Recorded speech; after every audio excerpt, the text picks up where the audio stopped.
This journey began back in September, but today, on a cool December afternoon, is where it all ends. Here at a venue built for excellence, 22 of the most talented players in college football vie for the coveted national INTERCOL title. In a North versus South clash, we have Fatima College facing an undefeated St. Benedict's College in a do-or-die final.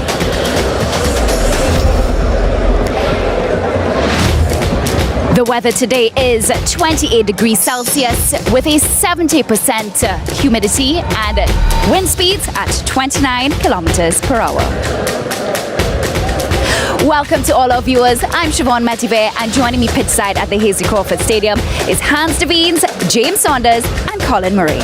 Well, thank you very much, Siobhan. Siobhan, the World Cup is on as well, and I see his team, Spain, is no longer inside. Yes, I'm aware, a very disgraceful loss, 3-0 to Morocco, but I'll give them 4 years again to redeem themselves for me. Not worried. Well, time alone will tell. Siobhan, we are here at the Hasely Crawford Stadium. It is the final. How do you feel about this one?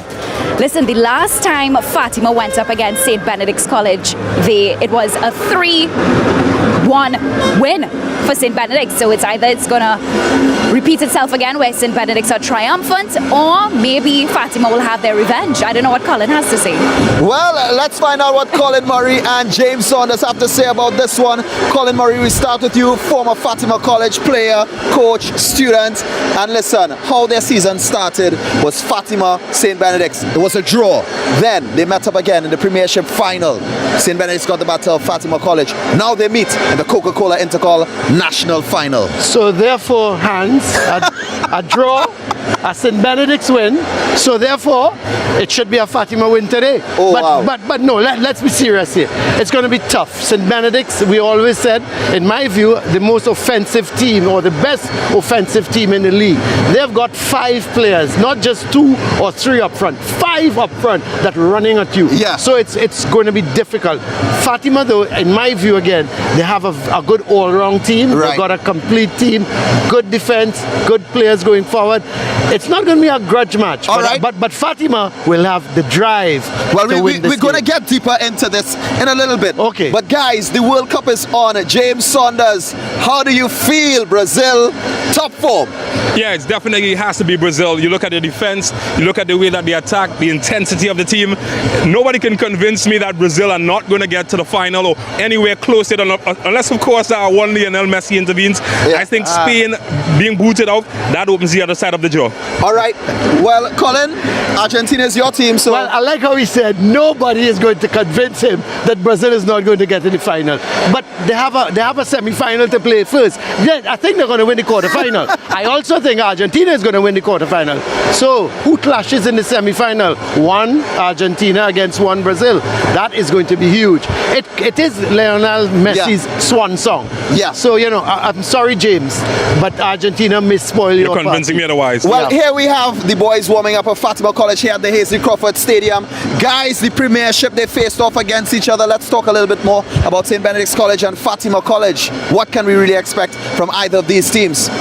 Well, intensity, lots of drive from St. Benedict's College. Fatima College are going to get that collective strength. They're a team collectively. They can do remarkable things. We saw them build up really nice in this competition. And I just expect a fantastic final overall. Well, Fatima College has been the strongest North Zone team that we've seen in a while. And St. Benedict's College, for years, they've played second and third fiddle to Presentation College and Naparima College, now a very strong unit. Oh yeah, they're a strong unit, there's no doubt. We talked about them in particularly going forward. Defensively, the last few games, they've also been very good. This guy that has come into the team, Buckmeyer, the goalkeeper, to me, he has strengthened the team. He was on the bench before, got his opportunity and is taking it with both hands. But they also got 2 wing backs that love to come forward. Right. Now, this is where, just a chance, 1 minute, this is where they're going to have problems. Because if they push up, Bailey and Williams coming down the flank can hurt them. So it's going to be interesting. All right, well, let's look at Fatima College's road to the actual COCA-COLA INTERCOL final. Of course, the big win against Blanchisseuse High School, 11-0. The biggest win that we've seen in this year's INTERCOL. Shave scoring a hat-trick in that one in the semi-final. The Mukarapo derby against East Mukarapo secondary, Shave scoring 2 in that one. And the finals of the North Zone, 5-0 against Queens Royal College. Shave's also standing out in that one. But the national semi-final, though, came down to penalties against Trinity College East. Yeah, I think what it shows a pattern. Lots of goals in the build-up against the other matches, but it shows resilience because they faced a challenge where it was do-or-die penalty shootouts, and I think they got past that one quite convincingly. Well, not convincingly, but certainly showing resilience to get past that stage. Definitely, and of course the fans of Fatima College always showing up and showing out to support the team. They must have been a little disappointed with that semi-final because leading up to that, they've kept clean sheets in all the games. So to give up 2 goals, but let's face it, it was 2 really good goals that Trinity scored. So I think they would be a little bit disappointed, and they're going to look at their defensive setup today, and I'm sure they're going to look to tighten in that area because let's face it, St. Benedict's, as I keep saying, they're the best offensive team in the second. Well, as you mentioned, the Golden Lions, let's talk about their unbeaten run this season, getting through the South Zone convincingly until they had to face Presentation College. That one came to penalties. Yeah, and that was a great, that was a great strategic move by the Presentation coach. I thought he set them up so well. He stifled them. They played a high press game against St. Benedict's, and when you looked at it, you know, they were unlucky in there not to win it because based on the great goalkeeping by Buckmeyer. Right, well, the national quarter-final, they played against Chaguanas North Secondary, 6-0, and the national semi-final, the winners of the Tobago Zone, Signal Hill Secondary, of course, fell to St. Benedict's College at 4-0. Now, this is some footage of that particular match-up. Y'all tell us about this one. Yeah, I think it's a similar pattern. It scored, like Fatima College, lots of goals in the build-up, but again, that hurdle, penalties, and you know, you can call it luck, you can call it what you like, I call it resilience, and deservedly, they held their nerves and they were able to get past that stage in Benedict College. What I am concerned about is that the only difference between them is that they've played a game more. Will that tell on the legs in this final? Well, we'll wait and see. And also last game we actually saw some injuries, gentlemen. Yeah, Tarek Lee had come off injured. Garcia was rested because of the injuries he had in the game before. So, you know, they've got to be careful with that. This has been a long season for them, and as you rightly said, I think they've had the harder games in terms of the build-up to this final. Yes, the semi-final was a little easier than Fatima own, but look at Fatima in the north, for example. They breezed through the north. They had it tough, St. Benedict's. You know, so that could be a determining factor in the end. Well, definitely a big one here today, but guess what? Both teams get ready to head to Jamaica in January for the Caribbean High School Championships against the Costa Cup and Manning Cup winners. Yes, they're going to be taking a plane just like that one. Let's hear from these young men what they had to say about this matchup today.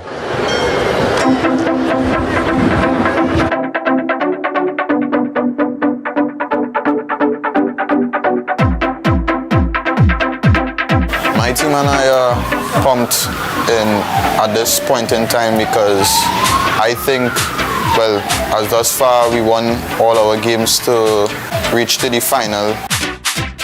Our preparation has been like proper nutrition, a lot of ball work and a lot of rest taking place. With Fatima College this season, we would like to win all competitions, being North Zone and the INTERCOL, as well as go into the tournament in Jamaica and do as best as we can.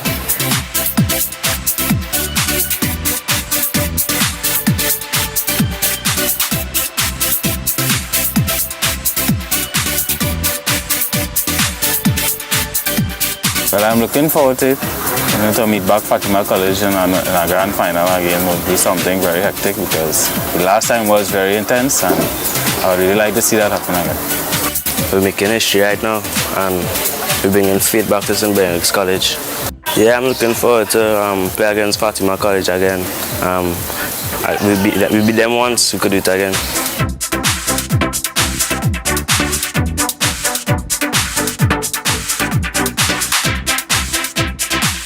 We will be going out there with the same mindset and to come out victorious.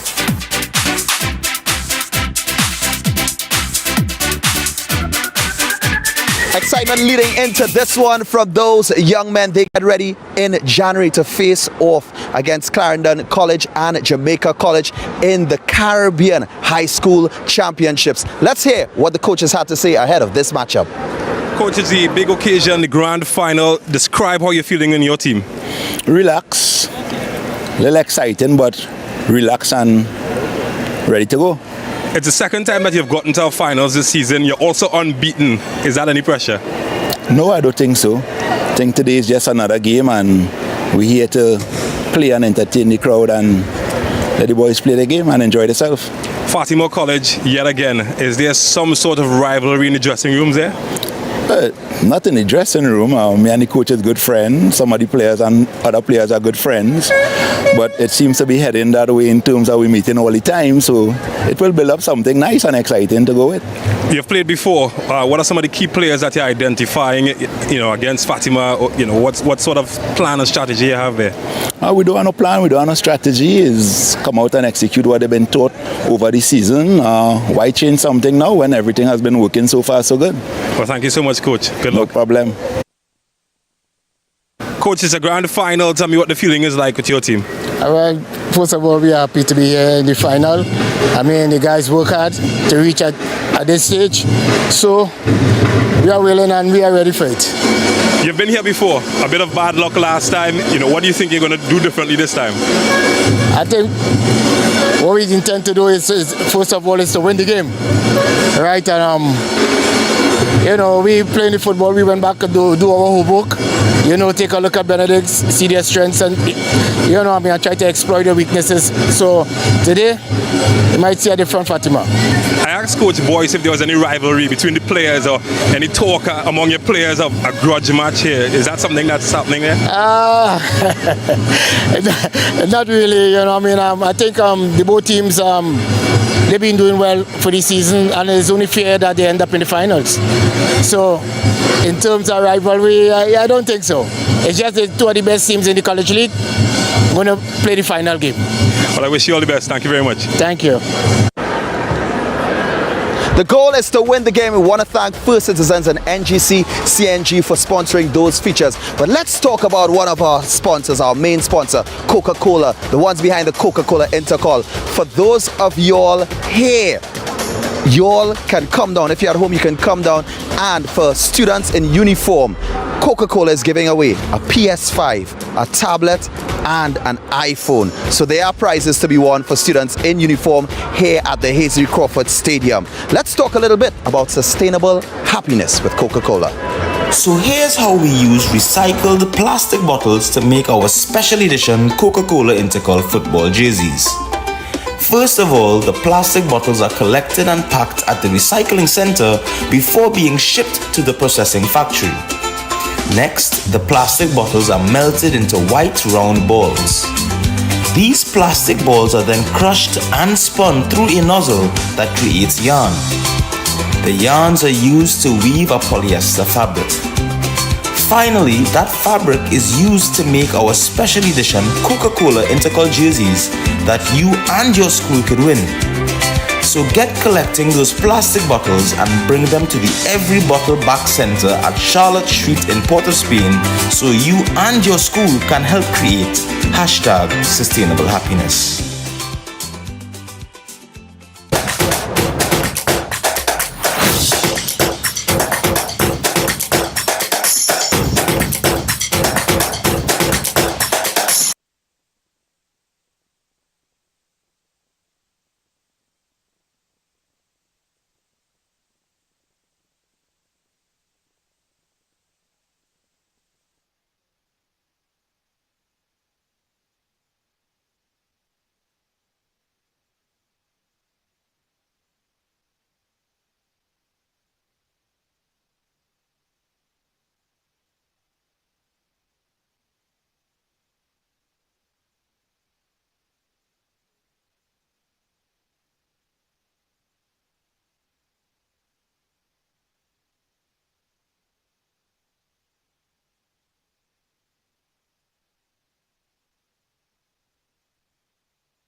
This is the COCA-COLA INTERCOL National Final. St. Benedict's College of the South come up against Fatima College of the North. A clash of champions who recently got promoted and have been doing fantastic things for the entire season.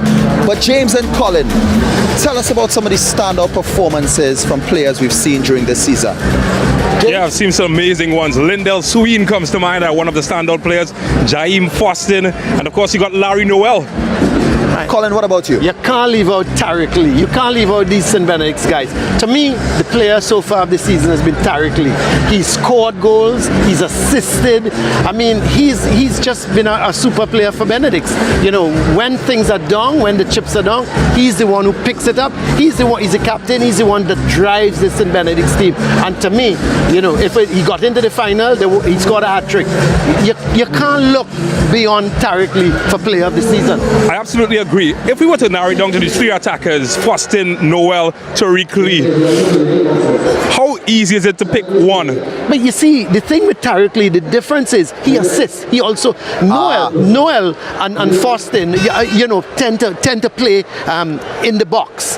Fostin will run at the defenders and lay on, but he tends to play picks it up and run at defenders. Tariq Lee comes back to the midfield, lays it off to White, to Bob Come, lays it off to Niles, gets into the middle to score goals. He is just the all-round player, which you know, to me, that's what I'm saying. He's the best they can offer in this league. Well, we're here for the National Intercol, the COCA-COLA Intercol. The boys, the young men. But when we look at the girls in terms of Intercol, so many things happening. Here's the complete breakdown for you all at home.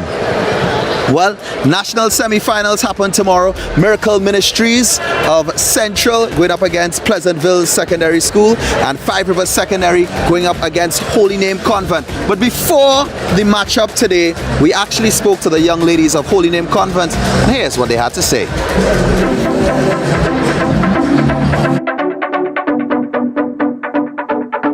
This season has been the most challenging one because it's my first season being a captain, and I'm not a very talkative person. I more lead by example. So this season I forced myself to talk more on and off the field, and it's been a good experience leading the team like this. We've definitely had some outstanding players this season, especially Chelsea Reese. She's actually an under-15 player who's playing with the under-20 team. She's been doing a great job in the midfield, as well as Isabella Ramdeen. She plays on the wing most of the time, but she can play anywhere on the field. She's a very versatile player, and she does well wherever she goes. I really love the sports aspect of being a student athlete, and the student part is challenging at times, but I feel like football is a reward for that, and it helps me keep going, and it's really something that I turn to whenever I need stress relief or something that is just something I enjoy all the time. Personally, the season has been interesting. One that is always teaching you to adapt and learning different skills, developing different positions, throwing you into different scenarios where you will have to learn different developments along the way. The team that was the most difficult was for sure SAC, Convent, Port of Spain. They really tested us, and we were able to learn a lot of new skills. As I said, the adaptation to new scenarios, and really tested us as a team and how we worked as a team.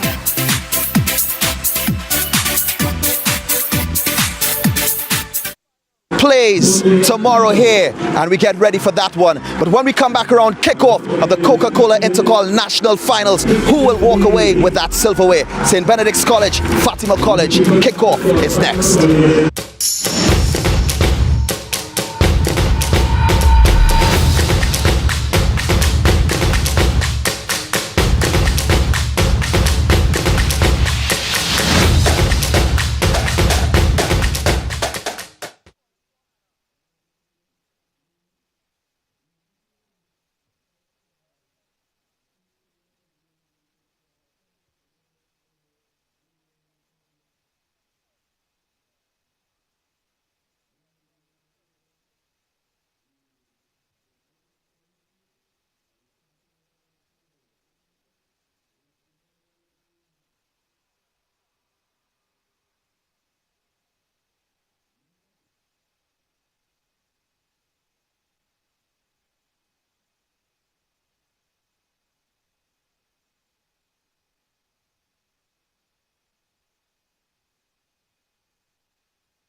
Well, welcome here to the Hazley Crawford Stadium and the big one, the COCA-COLA National Intercol final between the two big teams, or the two best teams in the competition, no doubt. And it's no surprise that they have reached the finals here. And of course, both of them had contrasting semi-final victories. Fatima winning on penalty kicks against Trinity College East, and St. Benedict's winning comfortably against Signal Hill by 4-0. But even for St. Benedict's to get into the quarterfinals, they had to win on penalty kicks against Presentation. So it hasn't been a walk in the park for both of them. But no doubt, they both are the best playing teams in the league. And there is some of the fans. A nice crowd is inside at the moment here at the game. And the teams are well supported, both Fatima and a lot of South people have come down here to support the St. Benedict's team, and they must be pretty confident, having beaten Fatima 3-1 in the league final and the 1-1 draw earlier on. So the teams came in pretty early today, James. You would expect once these teams come in, they would be relaxed. The coaches would want them to just spend a little bit of time taking their mind off of the game, relaxing, that kind of thing. You know, they would walk around listening to music, like Bob he's got that earpiece in his ears. Well, it's a just routine relaxing, of his, Nicholas. yeah. Bob Tom, every match he comes to the venue, just walks around barefooted, earphone in his ears. I asked him about it once. He says he does all the things that he gets success from. So if he had success doing one particular routine the game before, he comes and he does it again. And well, so far they've been unbeaten this season. I guess that routine has worked. Yeah, the routine has worked. Sometimes you do certain things. You may put on your left side sock first rather than your right side stocking, you know, and those are the type of things you want to do. Some put on their shorts before they put on the top. You know, it's a lot of different things that players tend to do. So, you know, it's just based on superstition and based on what happened the game before. You know, if you put on your shorts before your top on your team won, then you're going to do the same thing for the final. You know, so it's a kind of routine that a lot of players have. But the most important thing is when they get to the ground, the coaches have to have them relaxed. They must not be too hyped up, mustn't be too, you know, he wants to relax them, let them walk around, let them walk on the field. As we saw the Fatima players just walking around on the field, and that was just for them relaxing, just to walk out in the grass, feel what the grass is like, that it's not overly wet, you know, these type of things. And that's what it does, to just take the mind off of the game itself, because there's a time when they have to focus on the game.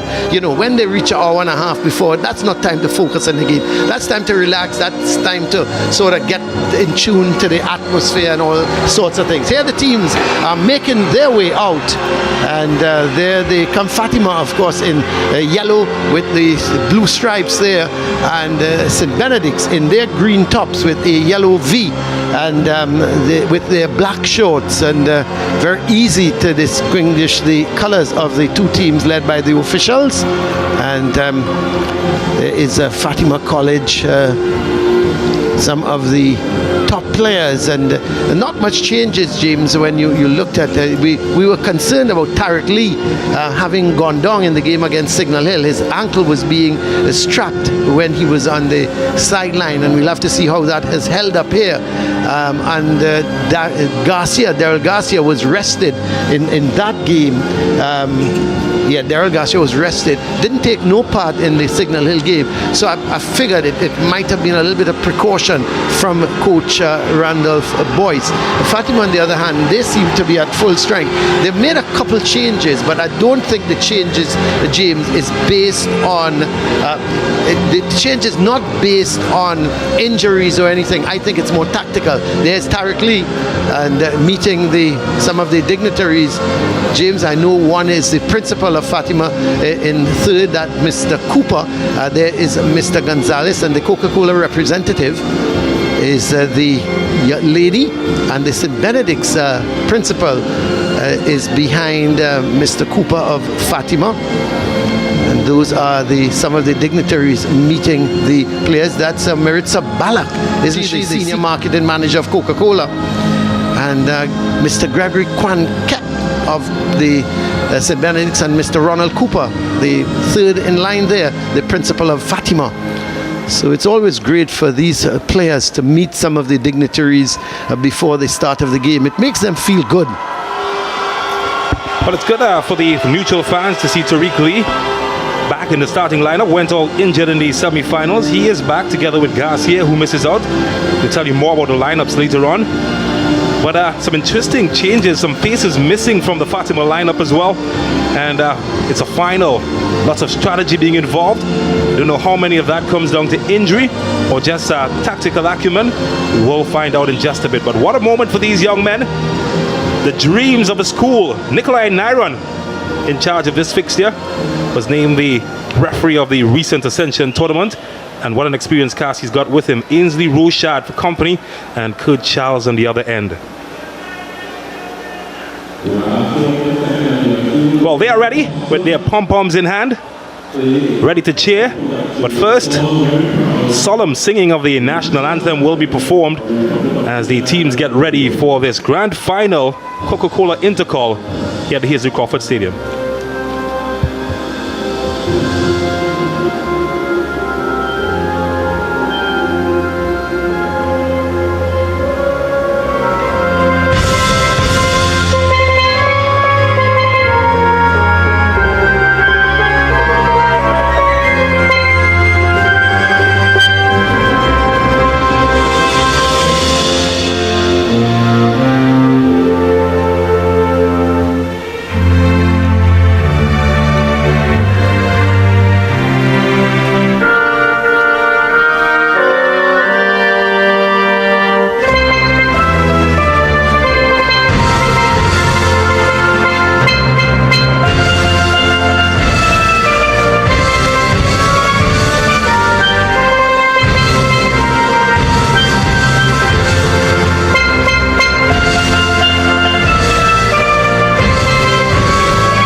So there we have it, the playing of the national anthem, and the players now greet one another, and that's about the only time they will greet each other. Pleasant.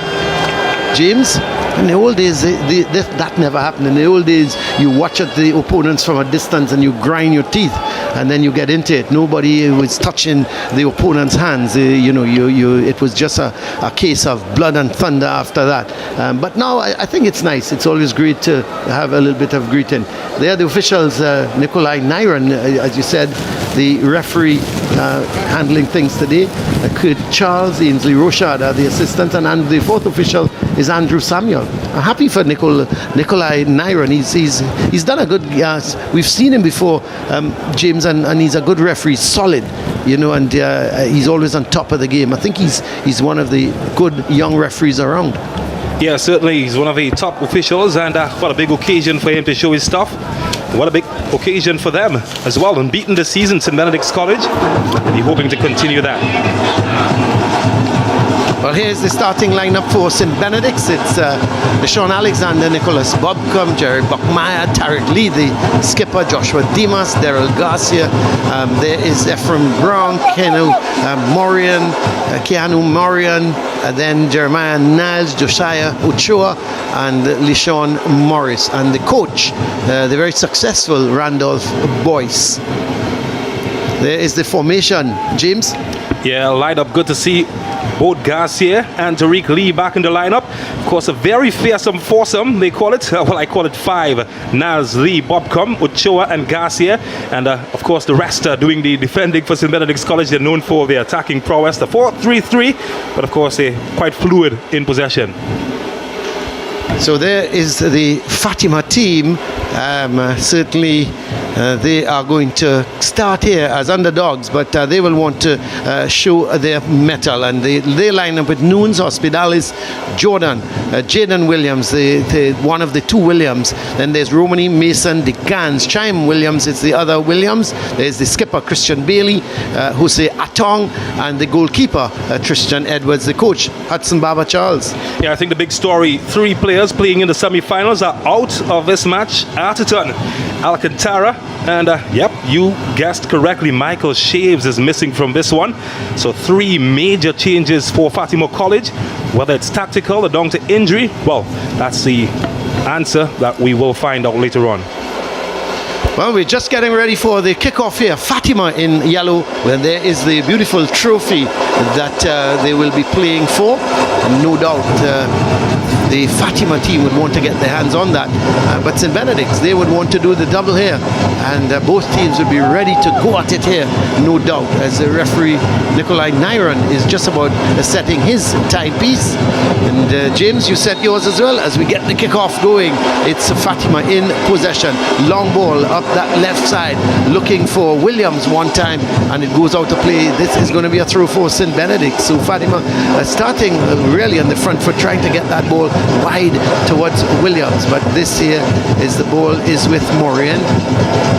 Picked up. This is the Benedict's team looking to go forward. That was Brong. Dimas.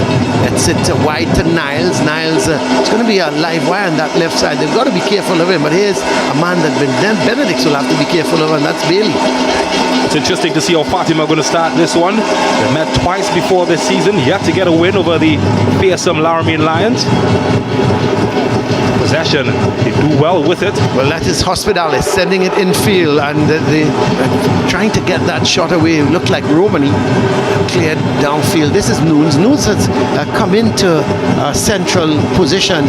Normally we'd see him, James, on the left back, but because there's no Atherton playing in that defensive line for Fatima, Nunes has dropped into a central position, and Jordan, who's come into the team, he's picked up that left back position.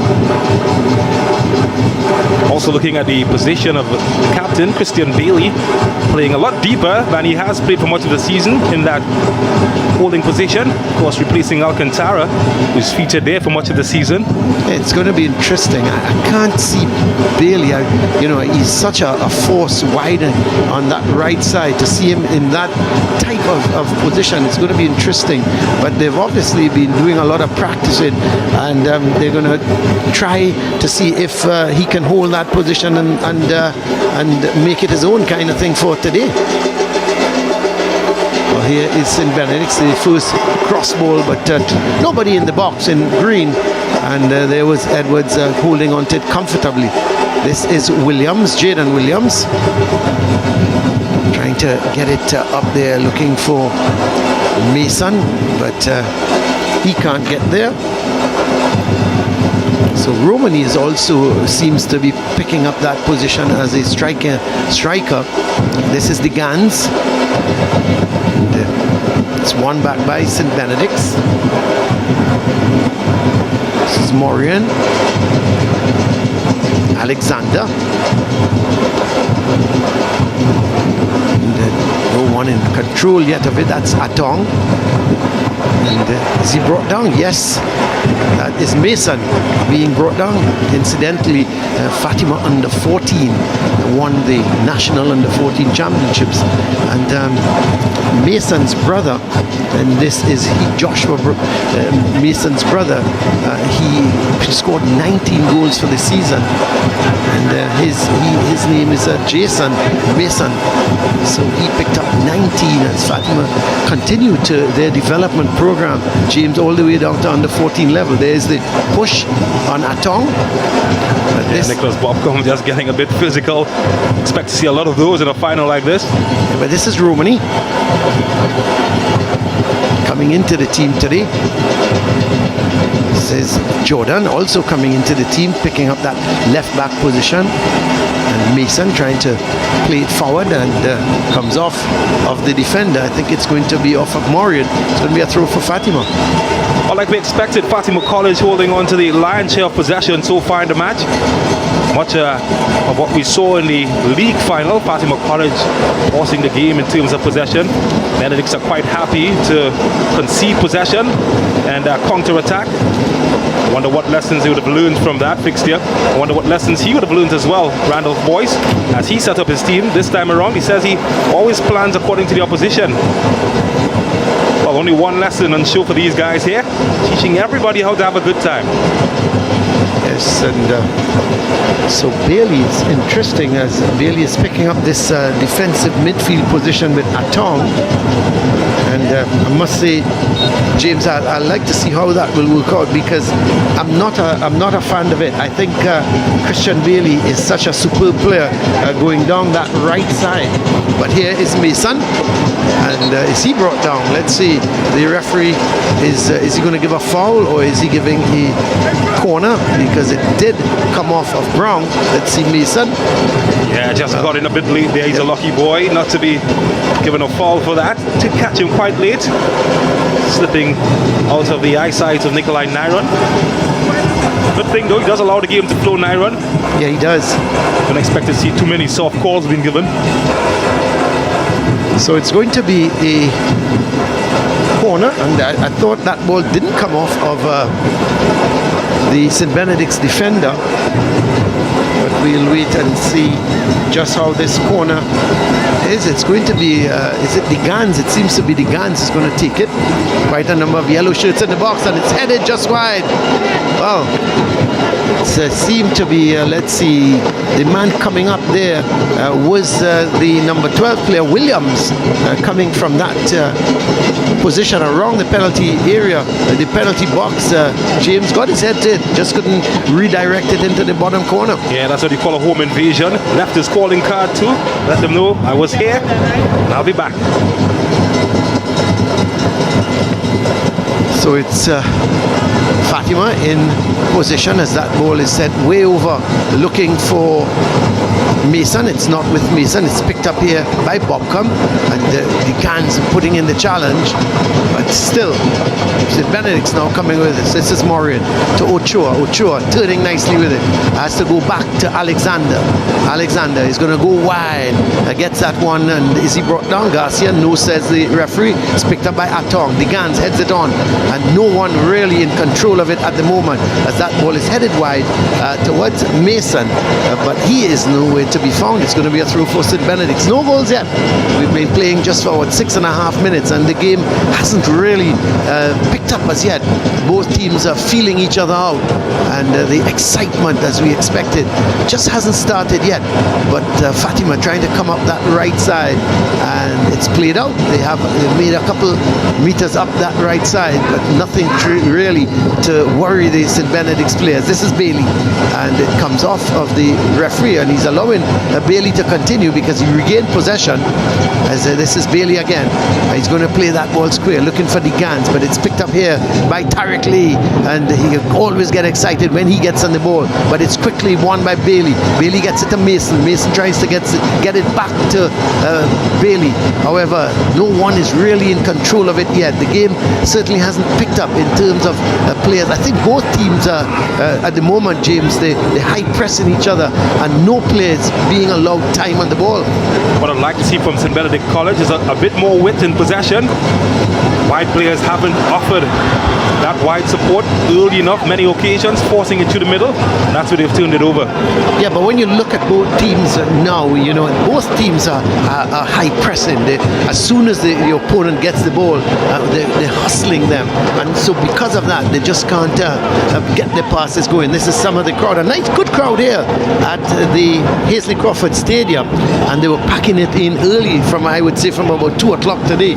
I know the Southerners supporting St. Benedict's came down very early indeed, as Lee slips, the ball goes out, and it's going to be a goal kick for Fatima. Yeah, a lot of the Southerners came down early. Of course, you had to study the traffic. Today is a working day on a Wednesday, and traffic maybe coming into Tong is not as bad, James, as trying to get to maybe the Atto Bolden Stadium. So let's thankfully that was the situation, that it's being played in Port of Spain at the Hazley Crawford Stadium. Of course, when these teams met in the league final, it was at the Atto Bolden Stadium, and we had to trek up there pretty early to make sure we avoided the traffic, and a lot of people complained about the traffic heading into the game. But it was the crowd it was a really good crowd, and again it was spilling into the uncovered area. But here comes St. Benedict. Again, a pass there that is really meaningless, and no one is going to chase it. It goes out of play. It's going to be a goal kick for Fatima. No goals yet at the Hazley Crawford Stadium. This is the Coca-Cola National Intercol Final. Fatima College against St. Benedict's, the league champions. Fatima College winning the North Zone, and St. Benedict's winning the South Zone. And here comes St. Benedict's. This looks like Niles playing that ball wide. Gets it to Morian, who's on the overlap. This is Ochoa. Ochoa being harassed there by Atong, and he's not giving room to breathe, but he's getting away from it. That's good playing from Ochoa, and it's picked up here by Dimas. Dimas goes wide. Is it a good ball? Yes, it is. It's stopped by Morris. Morris can't come in field, and it's going to be a throw for St. Benedict's. No goals yet. We are coming up to 10 minutes of this first half. Tarek Lee. Still, Tarek Lee plays that ball. That's a good ball, but couldn't be kept in by the man there. Who is that? That looks like Morris, who was coming down on that overlap, and it's going to be a goal kick. There are the drummers, the Coca-Cola drummers, maybe, because a couple of them, they've got on the Coca-Cola t-shirts, but they're having a good time, no matter what the score is. Yeah, that one band, one song rhythm section, making the trek all the way from Deep South, coming up to enjoy the occasion, and of course, then the atmosphere. But Fatima, they brought their crew as well. Not sure what they're called. Badum Badum Boys. Come on, James. They're a little bit better than Badum Badum. Come on, man.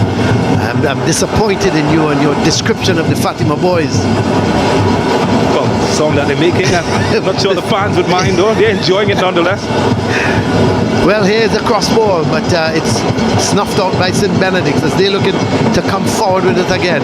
As it's with Morian, but he's being harassed all the way by Mason.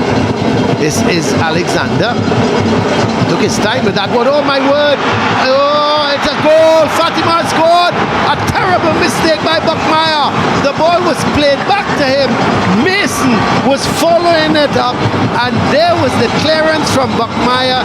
It hit Mason and just trickled into the goal, and Fatima College, they have taken the lead in minute number 12. Well, you have to say, James, a terrible mistake from Buckmeyer. What was he trying to do? It was played back. Let's have a look at it, James. Yeah, this is a plot twist nobody expected. A panicked ball, not the best ball, was bouncing to Buckmeyer, and you don't want to give him that type of ball if you don't give him an outlet option. It was neither. And well, he's a goalkeeper, not particularly known for his foot skill, and it just unluckily took a deflection of the Fatima College player, and it's into the back of the net. Well, nobody expected this, and well, it's game on.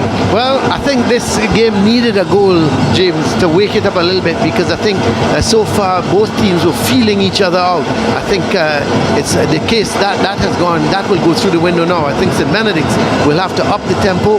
They will be looking for an equalizer, and Fatima can't just sit back now and say, well, they have a one-goal lead, that they're going to just play on that. They have got to also look to go forward. Yes, they've got to defend well, because I tell you, if St. Benedict's, when they go behind, they're a different type of animal. I feel sorry for Buckmeyer, though.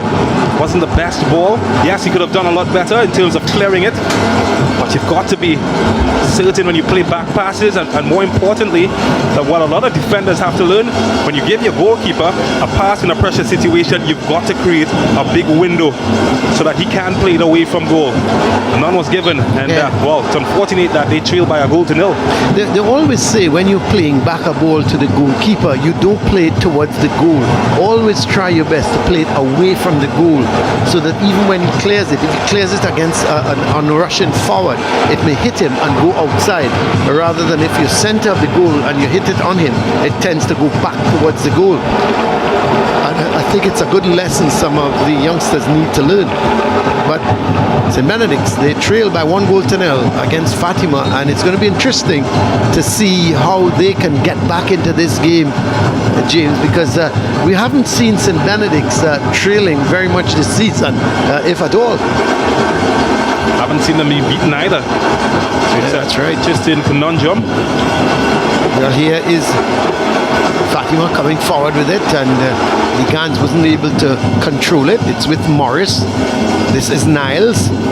Niles very speedy indeed, and still Niles, and he does well. This is, let's see, look, that's Garcia.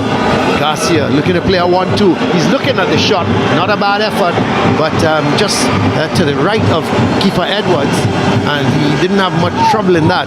But Garcia, live wire, I'm sure he's going to pick up the pace now. So this is Mason, the goal scorer, fighting for it. I don't think he will ever score an easier goal in a final. But here's Bobcom. He's got a lot of speed, and he sends it across. That's not a good ball, and it's headed away by Hospitalis. And this is Williams. Chime Williams is out on that right side. Niles keeps it in, does well. Morris. Still Morris. Ochoa, he can't control it. A sliding pass downfield.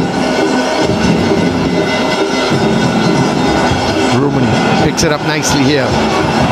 Being harassed at the moment. Does well. And the ball's played wide. Can Mason get there? Oh, that was Jordan making the overlap for Fatima. And immediately there's a little bit of a tussle between Dimas and Jordan, the two number 5s. And referee, this is some nice footwork, James. Yeah, clever bit of skill here. Took him to dancing lessons, then showed him the Macarena right to everybody. But look at that, the pass in behind, and well, could have done perhaps done a bit better with the opportunity they presented. That was good defending in the end. Certainly very good defending in the end.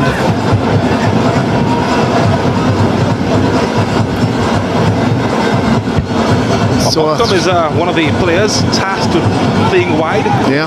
Out on the wide right-hand side. And then like to see a bit more width though from the Benedict's wingers. Well, then you got Niles on the other side. The thing with both Bobcom and Niles, James, they're very quick. You know, once you give them, and I've always said, if you give Niles, if you back off of Niles and you allow him to run, he's going to really run riot. And you've got to close them down, both Niles and Bobcom. As we saw just now with Bobcom, when he picked up that ball with acres of space in front of him, you know, the only thing with that, the cross really was not a good cross. But was it if it was a good cross, it could have caused problems to the Fatima defense. Here is Morris. Still Morris, he's done well. Oh, he's finally lost it. Two defenders were around him. And Williams sends a long ball looking for Romani. But this is the Gans.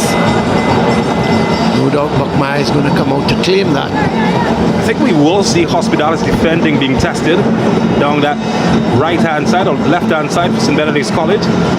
What we haven't seen so far is one of those bustling runs of him getting forward. He's been quite reserved in this match, as the likes of Niles and Morris to contend with, and I think that Hudson Charles perhaps choosing a more conservative approach on his right back.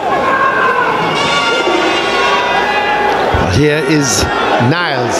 He's got away from Hospitalis in terms of Hospitalis is left trailing, but Bailey is trying to pick him up and trying to put in the tackle. In the end, it was Jaden Williams, but it's going to be a goal kick because Niles just took it over the line, and it's going to be a goal kick. But that's good. He got ahead of Hospitalis there, Niles, but coming back to put in the tackle was Bailey trying to protect the defense, and then Jaden Williams was coming across to double team in. But here comes Ochoa looking for the shot, but again was closed down there.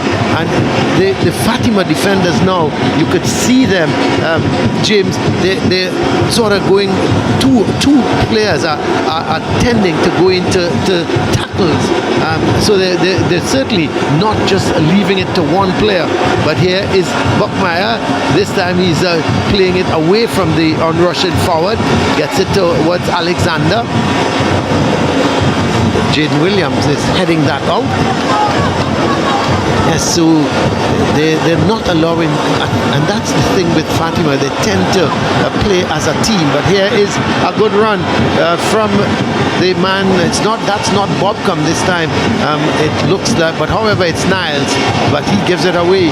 Man was making that run going down that right side. Certainly looked like Ochoa, but it's with Romani for Fatima. Plays a ball out to Williams. He can't get it. It's going to be a throw for St. Benedict's. Coming up to 19 and a half minutes. Still, St. Benedict's Fatima lead by that 12th minute goal scored by Mason. And Joshua Mason was the man putting the ball into the back of the net. But really and truly, from a clearance from Buckmeyer that hit him and then ricocheted into the goal. Really, one has to say, a goal with tremendous luck for Fatima. But they don't care how they go in the back of the net. James, once they go in the back of the net, that's the most important thing. Yeah, nobody cares what happens before that. When they hit the net, everybody celebrates. It's like nobody cares what happened in the season before this. Let's have a look at it, James. Yeah, he was actually a good ball to start with. Did you see Mason? He was actually bracing. He sort of turned his head and the ball smashed against him and then went into the goal. And there are the Fatima supporters having a ball. Oh, why not? Yep. Got on the score sheet early against St. Benedict's College. Is that a Brazilian dance the Fatima team has learned, James? Well, it's a dance. Can't say if it's Brazilian or samba. Well, here is, it's going to go for a corner for St. Benedict. So St. Benedict slowly but surely starting to, how should I put it, gain possession and starting to put the Fatima defenders under some pressure. And I think Fatima, now that they've scored an early goal, they're quite content to give up possession while defending a lot deeper on the park. Yeah, but you can't defend one goal because it's always dangerous. You got to continue playing your football. And here is a ball again, and luckily it went behind, but goalkeeper Edwards was beaten with a deflection that could have gone anywhere. Yeah, somebody was playing Russian roulette. Fortunately for Fatima College, they won. Didn't end up in the back of the net. The goalkeeper was wrong-footed for a second. So the corner looks like Niles is going to take it. Yes, it is Niles. Sends it in and it's headed over the bar. So it's going to be a goal kick for Fatima. Saying it doesn't matter what you did in the season prior to this. If you were unbeaten, if you won the North, South, wherever you won, today on the final is what matters. Both teams will be very well aware of that. There's the flag man.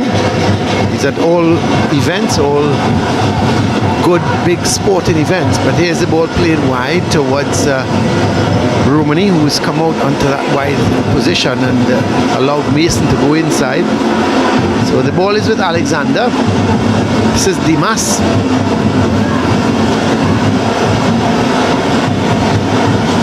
Going down that left side is Niles, but it's hit far too much hard. It's hit too hard ahead of him, and it goes out. It's going to be a throw for Fatima. Hospitalis with the throw, headed on by Williams. This is Williams in possession, goes back to Hospitalis. This time it's Bailey in the middle of the field. So unaccustomed to seeing Bailey there. But here is a board. This is a mistake, and he goes down. It's going to be a free kick. Now, let us see what the referee is going to do. Is he going to pull out the yellow card?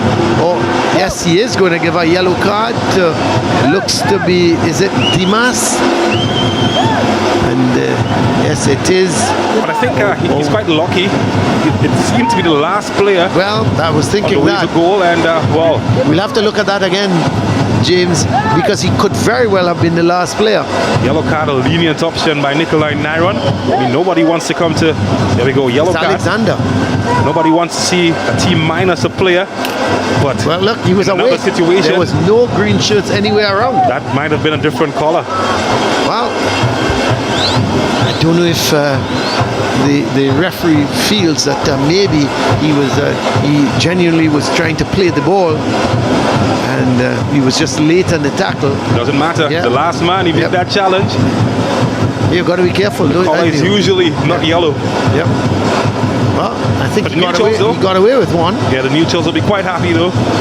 Don't want to see either of these teams losing a player so early in the fixture. But it's a chance though for Fatima College to pile on more pressure. They already took an early advantage, and those flags will be waving some more if they can get another from this.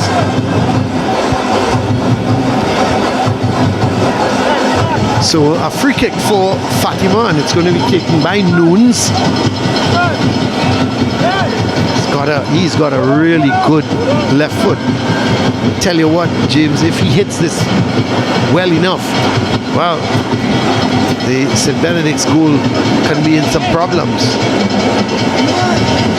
It's a five-man wall for Benedict's. And here is Nunes. He's hitting it, tried to hit it beneath the wall as the wall was jumping, and it may have struck the boot of some of the players. So it's gone for a throw. I think Nishon Alexander will be quite happy by the color of that card that he just got there, and it's a trade-off that he'll take any day. A yellow card for preventing a goal-scoring opportunity. So this is Fatima back in possession. This is the Gans playing it wide there, looking for. This is a good run from Williams. This is Chime Williams, but it's one back here by Benedict's. Hospitalis. It's won by Ochoa. Niles. Lee. Oh, this has got a good turn by Lee. Morian. It's cleared back upfield by Jordan. Meantime, there's a St. Benedict's player on the ground on the far side of the field as Fatima come forward with it, but well, a mistake here from Alexander, and goalkeeper Buck Markhams plays it downfield. I think the player down was Ochoa, but he's back up now. It's Fatima on the attack again. The shot goes just wide. So the shot from Atong was going just wide, and the goalkeeper allowing it to go outside. Fatima lead 1-0. We've been playing for just over 26 and a half minutes. Yeah, confidence going for Fatima College. Better than a toddler when they start attending preschool. And well, shots are coming. They're getting lots more spaces than St. Benedict's College, who seem within themselves at the moment. I'll tell you who is in Fatima College. They look quite a confident bunch. Well, this is Mason, the man who scored the goal. Jordan can't get the better of Morian, and then banged it downfield by Alexander. But to no one in particular, it's only Fatima goalkeeper, and the yellow shirts are there at the back. This is Jaden Williams. This is a good ball, but one back by St. Benedict's. Ochoa. Away comes Nunes. Mason looks to play towards Nunes. Nunes is going on his way, but luckily Morian was there, sent it back downfield, but it's won by Bailey. Bailey plays a good ball, looking to thread it through the defense, and it's Bailey again. This is Hospitalis. Williams, Hospitalis. So Fatima trying to build at the back. So Williams, and all of a sudden they play this long searching ball, but it's St. Benedict's. Garcia. Is it going to be too long? It is. Going to be a throw for Fatima. Yeah, they've defended deep. St. Benedict's College tried to counter-attack. Movement of the ball hasn't been that quick like we saw earlier. Oh, look at that though. Still have the spectacular touches, but then it's the final touch that has let them down in the opening few minutes of this match. St. Benedict's College. I think the team in yellow. Mason is down, James. Not too sure what is his problem, but he stayed down for a little while. There was a little bit of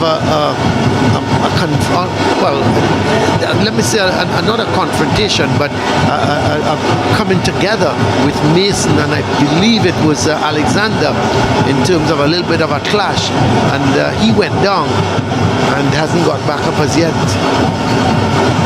We see the medical staff has gone on to him, but there is the St. Benedict's coach talking to some of his players.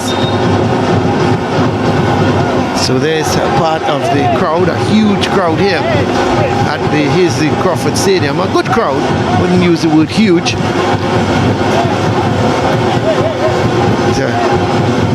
Look at some of the Fatima. They need to be a little more lively than that, James. Remind me of you on a Sunday morning when you can't get up and you're still looking half asleep.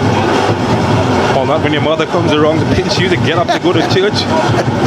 You get up as quickly as lively as you can. Well, I think those drummers need to get their mothers to come and pinch them. So, but I'll tell you what, who's controlled the majority of possession? I was going to mention that the team in yellow have been quite sharper of the teams in terms of possession. The official stat just about 53%. Compared to St. Benedict's College, so just below that. Yeah, 47 or 46, something roughly, like that. The thing is, neither team has really dominated. So as you can see, Fatima leading by that 1-0, and we've been playing for just over 30 minutes, coming up to 30 and a half minutes, and Fatima lead by 1-0.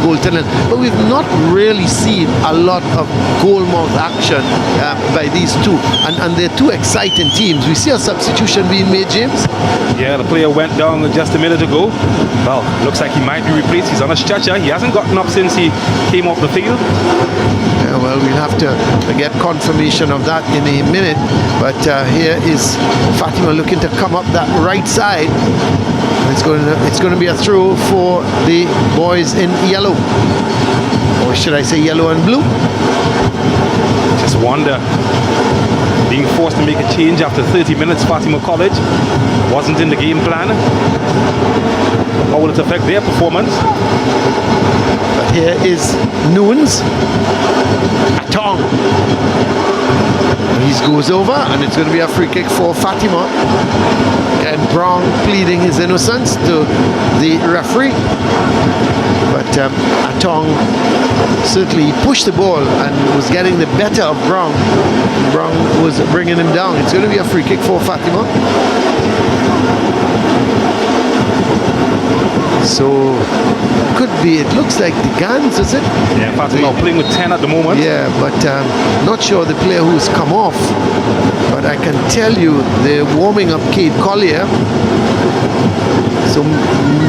So Mason is the man down. He was the goal scorer. But here comes Tariq Lee. It's always exciting. Oh, he's pushed it too far ahead of him, because wide is Niles. Niles is all by himself. You don't want that to happen. He's sending the cross in. The shot comes, and a brilliant save. That's the best move we've seen here so far from St. Benedict. What a move.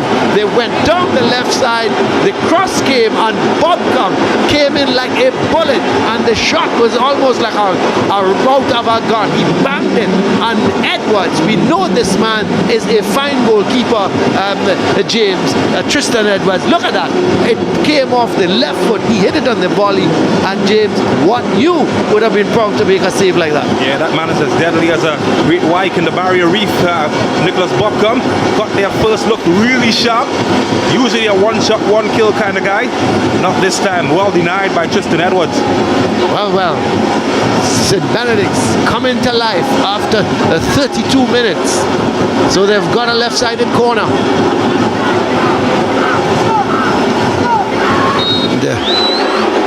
So the corner comes, the heads go up, and it's headed away. So Edwards, you have to say, keeping Fatima in the lead at the moment. And eventually it's going to be played out. There was the man, let's see, that was Alexander. So confirmation of the substitution, Cade Collier coming in for Joshua Mason, the man who scored the goal for Fatima. So he would be disappointed that he had to come off with an injury. Yeah, I'm quite concerned though, because he hasn't gotten up off that stretcher since he was taken off the field. Yeah. Just behind the substitute bench. So here's Niles sending it in field. Lee coming wide looking for Bobcom, but it's intercepted by Jordan, and Lee Edwards is going to come on. He's such a fine goalkeeper. His anticipation, James, is what is so good about him. His timing of when he comes off the line. We've seen goalkeepers in the league coming off the line and being left in no man's land, but Edwards, I want to give him credit at this point in time. We did see against St. Anthony's, he came off his line, he timed it just a little bad. He was just a little bit late against St. Anthony's, brought down the player, was given a red card, and Fatima went on to win. They appealed the red card and he was allowed to play in the next game. But you know, generally when he leaves his line, he tends to be very good, very assertive when he comes off that line, and here was another example of it. Yeah, I think one of the disappointments for me, I'll tell you after this, that's straight to him. You're not going to, even though it looked a little bit shaky when he held on to it, but you're not going to beat him, I don't think, unless it's a real good shot. He's such a safe goalkeeper that you tend to think that the shots from distance, he's going to save them.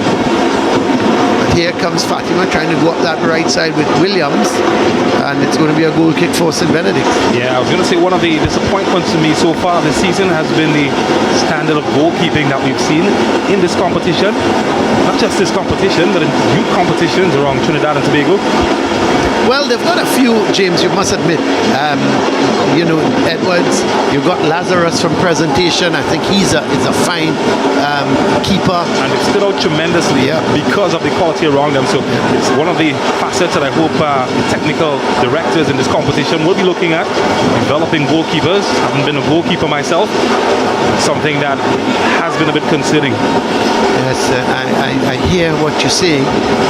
You know, but yeah, maybe I think there are about 4 standout goalkeepers in the competition. You know, and the rest really and truly, they have to work a lot harder at the game. And it's all about hard work, James. You know, whether you're a goalkeeper, whether you're a wing back, whether you're a striker, it's all about how hard you want to work to improve your game. Yeah, it certainly is. It's one of the specialist positions. I tell you, when I was coming up, for example, my club alone, we had 5 goalkeepers that played on the national team. Struggled to find 5 in the entire competition this time around. Yep. Think of the likes of Marvin Phillip, Jefferson George, Curtis Granger, Adisa Cornell. Look at the SportsMax brand ambassadors, James. They are not sure. There's some wheel they've got there to spin it, James. So I'm hoping at halftime you can go along and maybe spin the wheel and see if you can win us a prize. Oh, I was thinking about visiting, not necessarily for the wheel though. There's Ochoa, but hassled by Bailey. I understand COCA-COLA has some door prizes. I thought they would have given us a hamper, James. They would have brought a hamper at least for the commentary team. But you know, when we are hidden away, nobody tends to see us.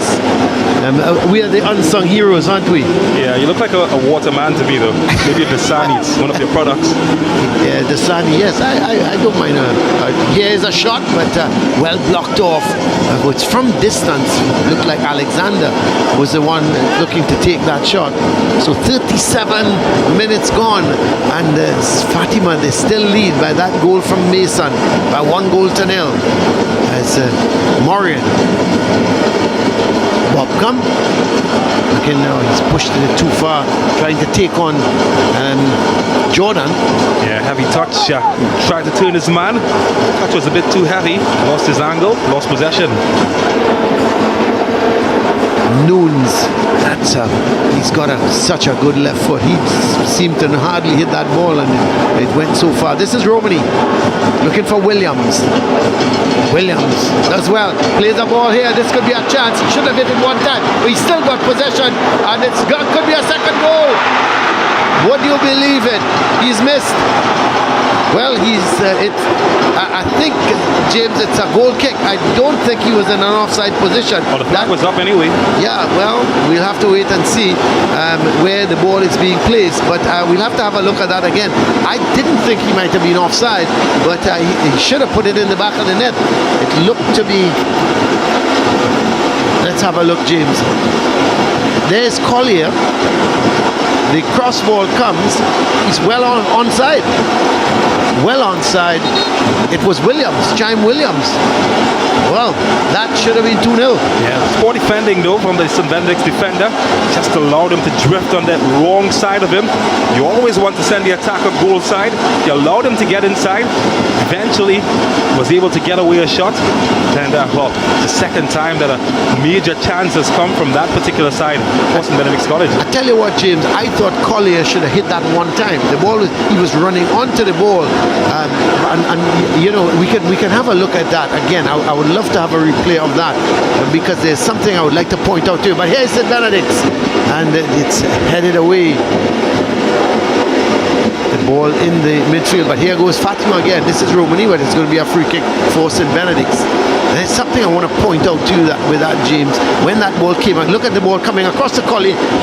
Could have hit it there, could he? With the right foot? Yeah, defender blocked the angle though. Yep. But look at Williams. Wasn't as very well positioned. You got to give credit to Bachmeyer though for the initial save. Certainly kept that from going in. Yep. Well, this is St. Benedict's. Garcia. Hasn't seen him figuring very much in the game, but he's on the ball now. That's going to be too hard for Bobcom. He's quick, but he's not that quick. It's going to be a goal kick. That's 40 minutes gone. Fatima, they still lead by that Joshua Mason's goal. That's a lot better from St. Benedict's College, and the run-in from Bobcom, just getting in behind. Well, fans are certainly getting in behind both teams.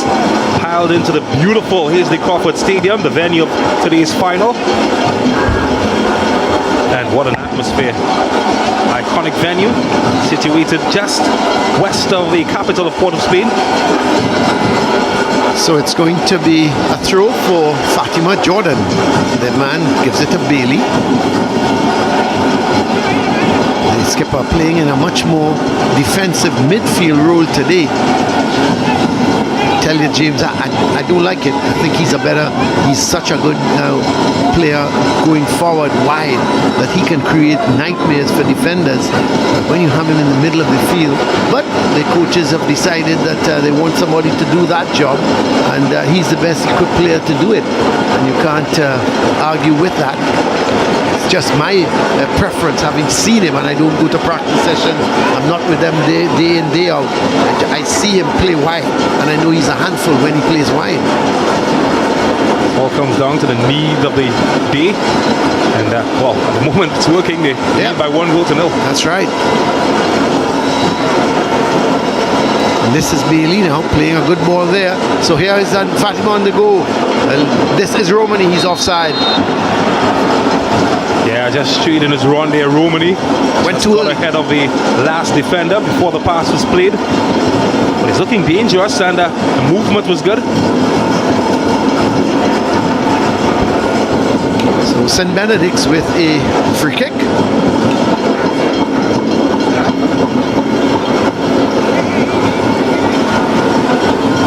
Well, a foul there on Garcia by Atong. Ball was flicked into him by Bobcom, Garcia. Just question how fit he is, Garcia. Himself and Tariq Lee. Lee came off injured in the semi-final with an ankle injury. Garcia missed the semi-final completely. His coach Randall Boyce looks a little concerned, doesn't he? Well, his team is down. And, well, they've lacked the fluency that we've seen all season. Got to find solutions. Fatima have been quite resolute in closing the space that St. Benedict's College likes to operate in.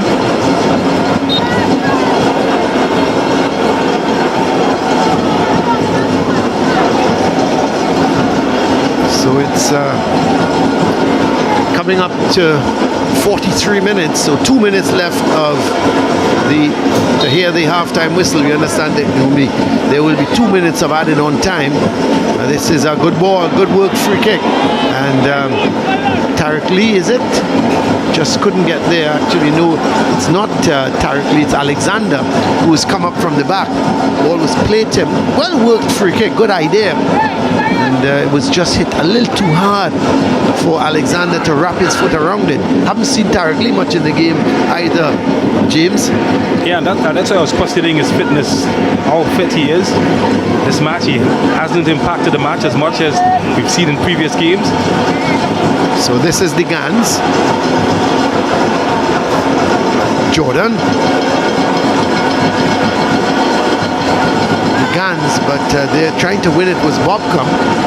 And is it going to be a throw for Fatima? I think it is, because it came off of Bobcom. Atong. Jordan does well, but Bobcom wins it back. And is he brought down? Yes, I think he is. It's going to be a free kick for St. Benedict's. So Fatima leading by that 13th-minute goal from Mason. And there is the foul committed on Bobcom. Well, they've been having an interesting battle between themselves all afternoon. Wonder who's going to come out on top at the end of it all. But this is Bailey playing the 1-2. It's probably hit a little too far out for him, too wide, but he brings it back in. And Niles picks it up. Ball comes off of Hospitalis. So you notice Hospitalis not far off from Niles, James. Yeah, and he's been quite conservative by standard, Hospitalis. He hasn't been going forward all that much, has he? I think he's playing to some instructions. You see, the thing is, James, both Niles and Bobcom, they're quick and going. If you give them room and you start behind them, you're not going to catch them. But here is Morin losing out to, that is, let's see, and the ball, that was Colley. And then the cross ball way over onto the far side. Williams trying to get the better of Morris. Does well, does Morris. As a matter of fact, the referee is blown for free kick. Niles. Let's give him straight back. So we are into added on time now. We've played the 45 minutes. We are into 2 minutes of the added on time. Fatima leading by that goal from Joshua Mason in the 13th minute. This is Collier. Atong. Tell you what, Maureen is certainly having a tough time at that right back position. Hasn't looked convincing, to say the least, in this match so far for St. Benedict's College, and again, it's been taken to the cleaners. Fatima player Dong, I think it's Atong, because he was looking to make that run going up the left side. So, yes, there is Mason. James, he's having some sort of treatment with the medics. Yeah, I was a bit concerned when he came off. He stayed on the stretcher a lot longer, and that is the norm. That could be a relative standing next to him, because I see they're taking some information. Let's hope that he's all right. In the meantime, goalkeeper, is it Buckmeyer down? Yeah, he's just holding on to that right calf of his, seems. Might have been a knock. In fact, it's the left one. Might be the knee as well. Yeah, just getting some treatment in that knee. You also look at his hamstring on the inside of the abductors. You do see some strapping as well. He's had an easy day at the office so far. Edwards in goal for Fatima College. Just that one save from Bobcom. Which was a brilliant save. It was absolute. That move is easily, to me, the best move of the match. And it was worthy of a goal. But that man, Edwards, was absolutely fantastic.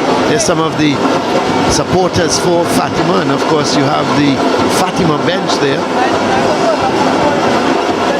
One thing that has impressed me with Fatima College is the way that they've not allowed space for the tricky players of St. Benedict's College to get in behind them. They've done a good job at managing that. so far they've defended really well in that scenario. Just might have been some hyperextension here, and I just wonder if he did come into the match with a knock before. Well, the corner has been taken, it's sent downfield, and the referee has blown to indicate that we've just about 3 minutes and 11 seconds over the 45 minutes, and there is some of the crowd. The Fatima supporters will be more ecstatic of this result so far because they're leading by 1-0 at half time, and you have to say the ball went into the St. Benedict's net. Was a real goal out of nothing, one that really and truly just ricocheted off of Mason, who was following up, and the ball was from the goalkeeper, struck Mason and went into the goal, and Fatima College took the lead there. But it's been a game, you have to think, James, when you look at it, a lot of midfield battles, and hardly chances were created. So we're at the half here at the Hazley Crawford Stadium. It's the COCA-COLA National Intercol final. We're at the half. It's St. Benedict's College 0, Fatima College 1.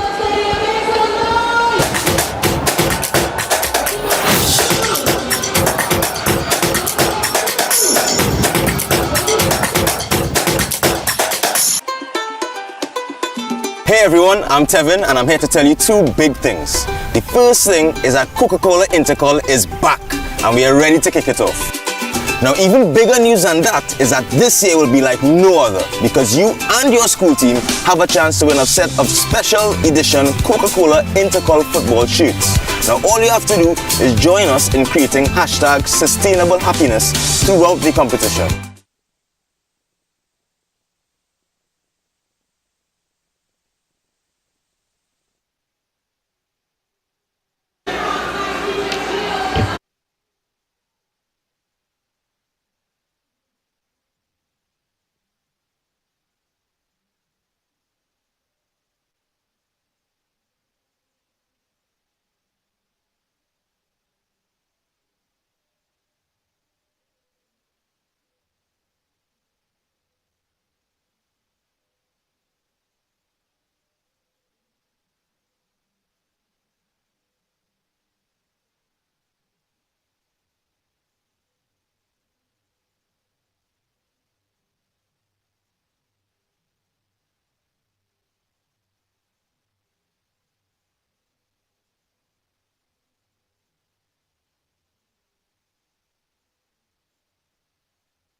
Welcome back, folks. It is halftime at the Hazley Crawford Stadium. It is the Intercol Boys Final. We have Fatima College up against St. Benedict's College. Fatima leading 1-0. Joining me pitch side is assistant coach of St. Benedict's, Coach Clint McMillan. So, Coach, welcome. And you guys would have played a higher frequency of games than Fatima College. Do you think that has affected the boys anyway today? Well, this is our finals. The atmosphere is high, you know. It's not that we never been here before, but the atmosphere kind of high. So within saying that we play a little more games than them, maybe a little bit of complacency maybe coming in. because, you know, we dealt with this time already twice. So I feel the guys and them having a little complacency. Okay, so what do you have to work on, or what do the boys have to work on going into second half? Any adjustments that are going to be made? Well, what happening right now is that the middle third of the field, we not using the middle third of the field as we practice the other day. But once the fellas and them raise the insight in that part of the field, we will get the beauty of the game that we're looking for, but also the results that we come out to get today. Thank you so much, Coach McMillan. All the best. Coming up right now is assistant coach Russell Sutton of Fatima College. So, coach, strategy in first 45 minutes. Can you tell us a bit about that? We know you're a strategic team, so can you elaborate a little bit first? Well, the game is a very tactical game. What we did, if you look at our team, we changed the system because they are a very good team. You can't take away nothing from them. So the first half work, we had to go in, regroup, and come back and work on the second half. Well, this is the final second half before you guys either win the title or lose the title to St. Benedict's. So what is the game plan going into second half, as you said, because this is the final. This is the final opportunity. Well, just to continue playing how we playing and try and keep them away from our goal, because it's a team, if you give them an opportunity, they will kill you. They're a very good technical team. So we have to continue doing what we're doing and look for our next goal. A little insurance goal could take us to the promised land. Coach, can you give us a bit of an update on the goalkeeper Mason? What's up with his health? The goal scorer Mason, sorry. Apparently what I'm hearing is that he went to the dentist and like he took anesthesia, some kind of injection, and I don't know if it's that started to make him feel sick or how it was, but that is what I heard from his parents. Well, Coach, thank you so much. We wishing him a speedy recovery and, of course, all the best going into second half. Thank you very much. Folks, let's take in some highlights from today's match, sending it over to James and Colin. Well, thank you so much, Siobhan. Let's look back at how this match unfolded. And, well, calamity for St. Benedict's College. A back pass not properly dealt with. And Joshua Mason, the deflection coming off of him. And he put Fatima College in the lead after only 12 minutes. Moment of celebration for him. That moments of tragedy coming later on, but we'll talk about that. But first, St. Benedict's College, well, they tried to up the ante. Looked within a shell of themselves early on, but this was one of the good efforts early on. Jarrell Garcia back from injury, on target. And then this, Nicholas Bobcom forcing Edwards to be at his very best to keep it out. That's a laser beam that was well kept out. You could tell the frustration on Bobcom. St. Benedict's College continued to knock, and well, the door refused to be open. And in the end, Joshua Mason had to be carted off the field as he played no further part just around the 30-minute mark. But that is how the cookie crumbled at halftime. 1-0 to Fatima College over St. Benedict's.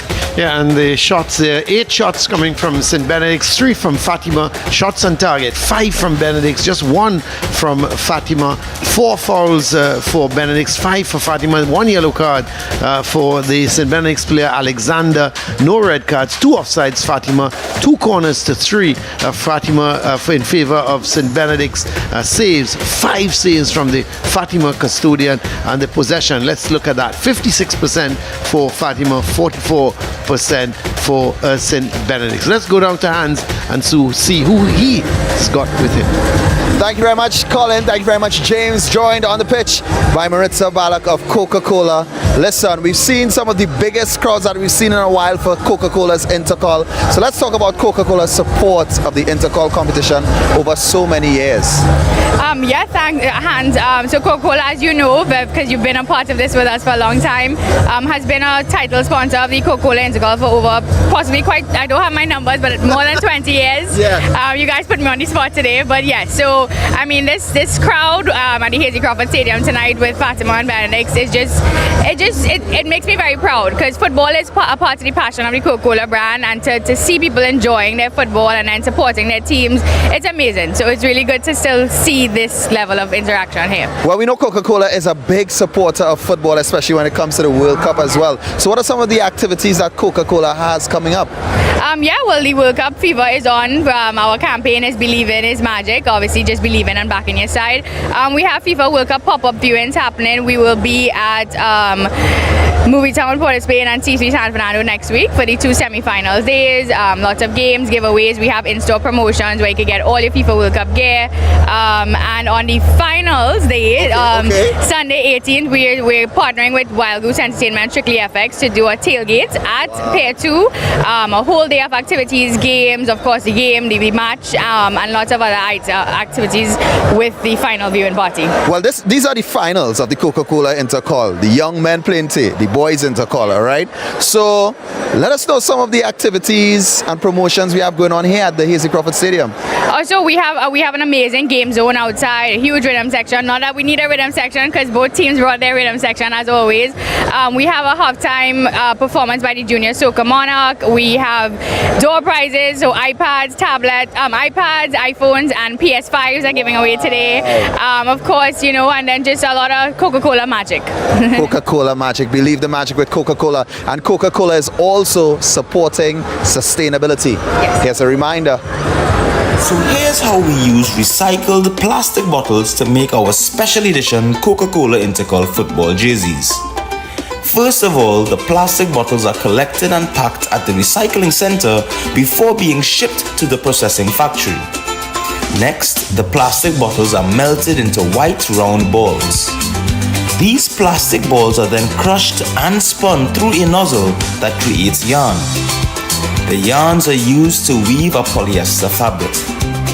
Finally, that fabric is used to make our special edition Coca-Cola Intercol jerseys that you and your school could win. So get collecting those plastic bottles and bring them to the Every Bottle Back Center at Charlotte Street in Port of Spain so you and your school can help create #sustainable happiness.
Welcome back here to the Hazley Crawford Stadium. We're just going to get set for the start of the second half. It's 1-0. Fatima College leading against St. Benedict's College. The goal scorer in the 13th minute, or the 12th minute, sorry, Joshua Mason, but unfortunately he has had to be substituted. I understand from the assistant coach at the half-time. He had a dental appointment and had to go under some sort of procedure, and unfortunately he's had that dental procedure and it's affected him. Yeah, Adrian Fonset among the crowd, former national or current national goalkeeper. I think he went to Fatima as well, James, if memory serves me right. And to the bottom right, that's one of the best gospel rappers here in Trinidad and Tobago. They call him Shizzleon. Shizzleon. Okay. The lyrical sculptor. Check him out. Many folks have all different mixes coming here to the Hazley Crawford Stadium. Yes, I saw a lot of Fatima College old boys, or let me call them past students. They don't like old boys. Past students here. I saw. So we look at the kickoff here for the second half, and it's played long, and it's picked up there by Edwards, and he rolls it out to Williams. So they're going long, trying to get to Romani involved. This is Bobcom.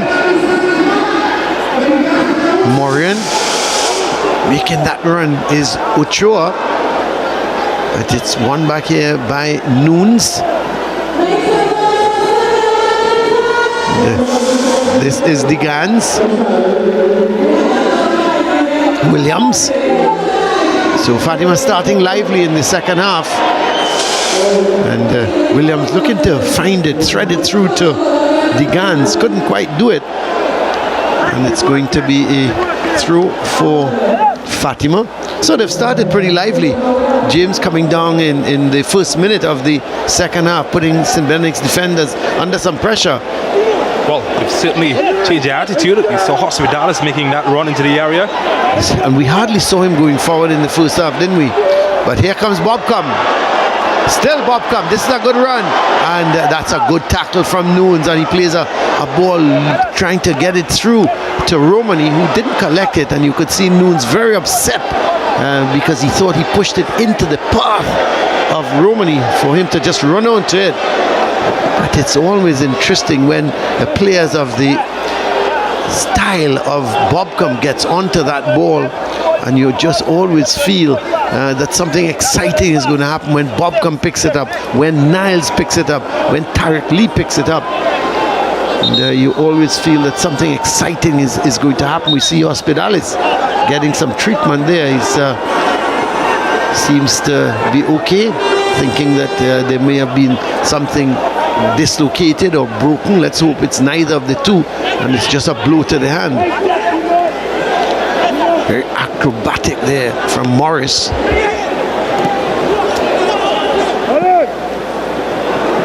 So no one in control of it, but Bobcom gets the better of Jordan. He blows past Jordan, and that's too hard. He was trying to get it to Lee in the middle, Tarek Lee. So Bobcom has started this second half pretty well. He's a really speedy character out on that right side, and when you give him the room to run and the defenders, you're not going to catch him like that. And Jordan has been playing second best on a couple of occasions. Yeah, he's a bullet train, Nicholas Bobcom, when he gets going. Give him space to run into. Spots that space behind you. That's your bottom dollar. He's going to attack it.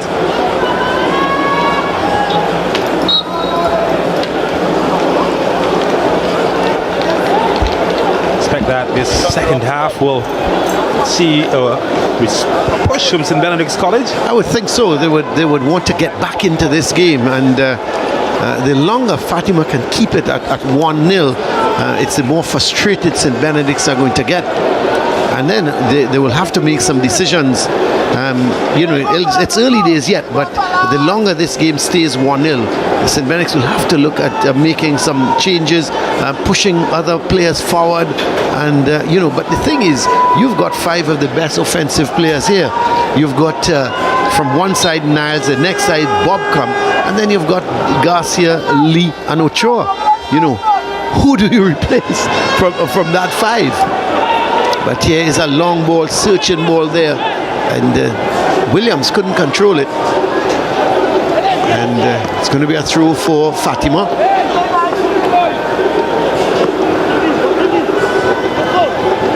This is Niles. But it's going to be another throw for Fatima. So coming up to 5 minutes in this second half, it's still Fatima 1. St. Benedict's 0. That's a good ball from Hospitalis, and the player gets there, Romani, gets there before the keeper and just couldn't direct that header. He took a blow and he's down for the count, but a good ball from Hospitalis. Yes, James? Probing ball from Hospitalis. Bit of hesitation from Buckmeyer. Got there late. Got a piece of the ball. Also got a piece of the player. Yep, and he got more of the player. Yeah, he's down for the count. And yes,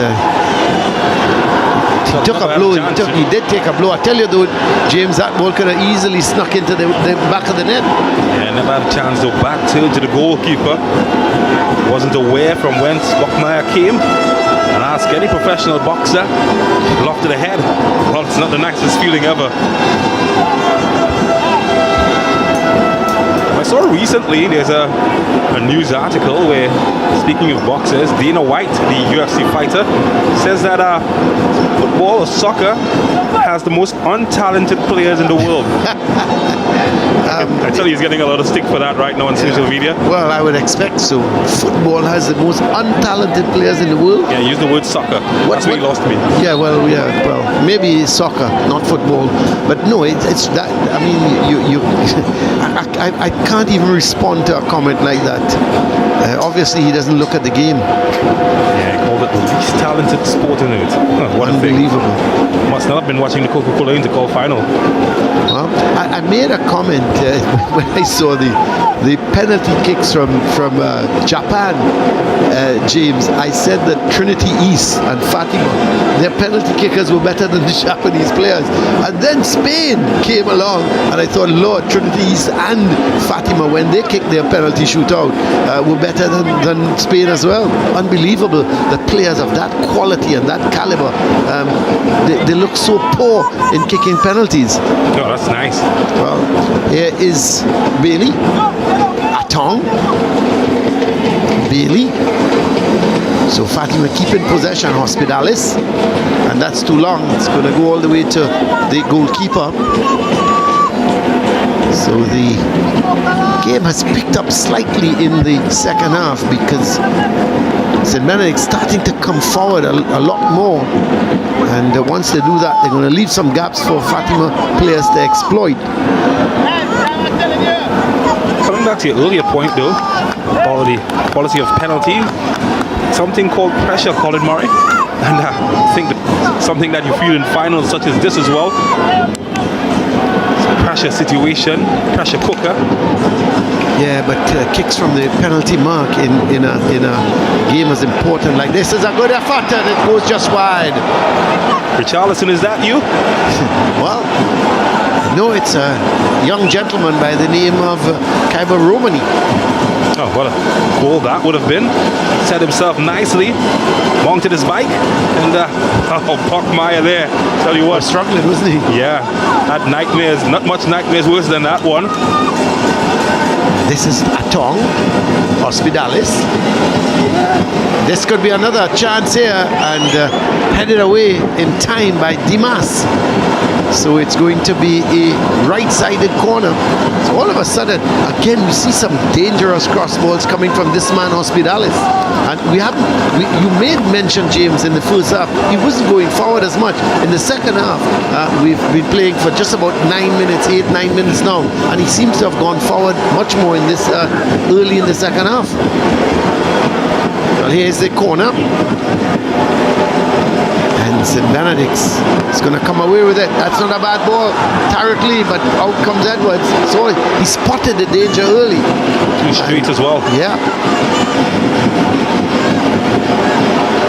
So no one in particular. Niles finally get in hold of it, but it's headed out by that man there. Let's see, looks to be Jordan coming all the way over from a left back position. There is the beautiful picture of the Hasely Crawford Stadium as that ball is sent across from Tariq Lee. Bang down, and here comes Romani. It's a 1-on-1, and he is brought down, is he? Yes, he is. And there is going to be a yellow card, I would think, and this time it's going to be given to Dimas. So the two central defenders now, James, they have yellow cards. We had Alexander in the first half and now Dimas in the second half, and a similar type situation, and there was cover this time for Dimas, not for Alexander in the first half, and we thought Alexander was a little lucky to just get a yellow card. I think this one was worthy of a yellow card. Dimas bringing down Romani, and it's going to be that man to take it, Nunes. Well, from a St. Benedict's perspective, it's a good fall to take because he was well away if he had gotten in that space behind him.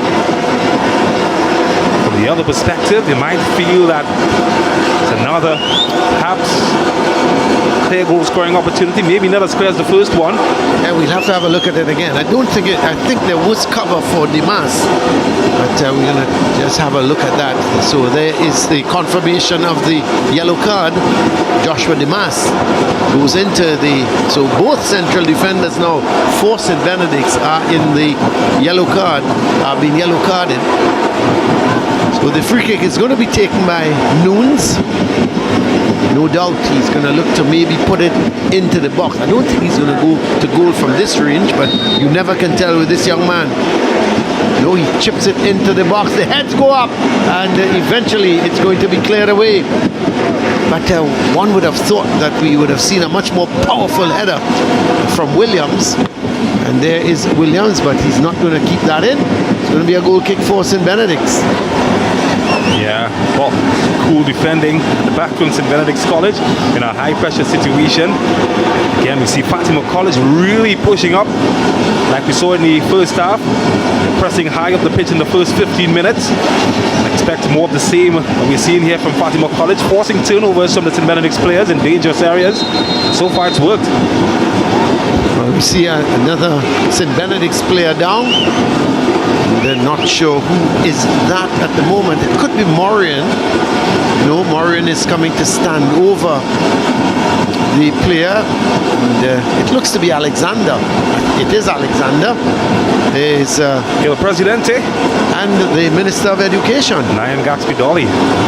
Oh, what company? And of course, from First Citizens, Judy Griffith just behind them as well. Got some good company. Ryan Gatsby-Dolly in charge of education here in Trinidad and Tobago, and well, she's an avid football supporter as well. So it's oh, James, look at that. That's something you would admire. You would sit all day long and look at that. Yeah, Picasso couldn't have painted a better picture. Getting it here at the Hasely Crawford Stadium. But here goes Tariq Lee trying to paint a picture here for St. Benedict's and get a goal. But it's well defended by Fatima. And it's played out by Atong. So it's going to be a throw. So this is the Morin getting it back in field. And still Morin can't, no one in particular getting hold. It's like heading tennis at the moment. And it's going to be a throw for, this is Alexander with the throw, flicked on. But it's going to go towards Hospitalis. It's a penalty. I think it's a handle ball. It's a handle ball, James. And the referee, is he calling for a penalty or a free kick? It may have happened just at the edge of the area, and it's going to be a free kick. Well, look, let's have a look, James. Yeah, that's quite surprising out of nothing. Yes. And yeah, the hand just in an unnatural position from Hospitalis. But he was, luckily, he was just outside the box. Well, it's quite fortunate for that. It's only going to be a free kick. the KLS from Hospitalis. Yes, as the drummers. Are they the COCA-COLA drummers or the Fatima drummers? Last time you criticized the Fatima drummers, James. You went it was dub-up, something like that you said? The dub-up drummers? Yeah, that's the song they were making. Okay, James. But it's a free kick here for St. Benedict's. It's a difficult one, James, because when you look at it, it's just at the edge of the area. So they've got to get it up over the wall and down. And from that distance, it's going to be really, really tough. Well, they're having a conference, 4 members. It's all scientific now, trying to find angles to beat that man. It's been really good so far today. Well, let's see who is going to take it. Brown is there. I think Garcia is also there. It's Garcia, he bangs it, and I think that's a good save. I think the goalie had his, I'm not sure, James, if he saved it or it hit his leg. And he just grabbed onto it. Let's have a look again. Well, do you believe in luck? There's a bit involved there. That one smashed into his chest, but that's good goalkeeping though. Kept his body big. I don't think he knew much about it, Justin Edwards. But that's good goalkeeping. He didn't see it until the last moment. I think it hit him, then he realized something hit me. And he realized, hey, it's the ball. But it's kept out, and that is the most important thing from a Fatima point of view. But here comes St. Benedict's. This is Lee starting to turn it on now, trying to get it to Ochoa. That's good defending by Williams. And St. Benedict's player is down at the moment in the box as Fatima coming down the left side. And let's see, is it going to go out of play? No, it's being passed. This is Collier trying to get the better of Alexander, and Alex is pushed over Alexander, and it's going to be a free kick. And in the meantime, Collier goes down holding his face. So it's all happening here. We've been playing for about an hour now, and Collier is holding onto his face and complaining. Let's see.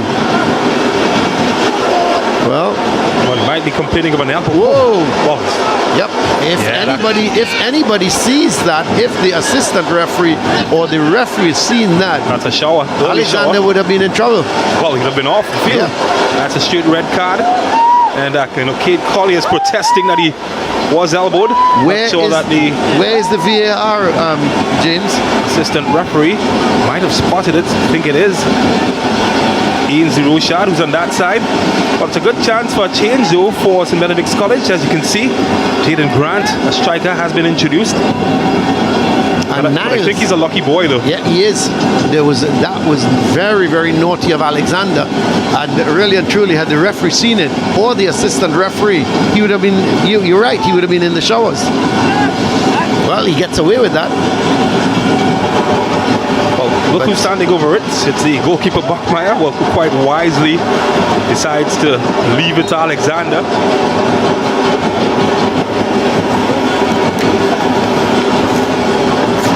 So Jaden Grant, the man coming on.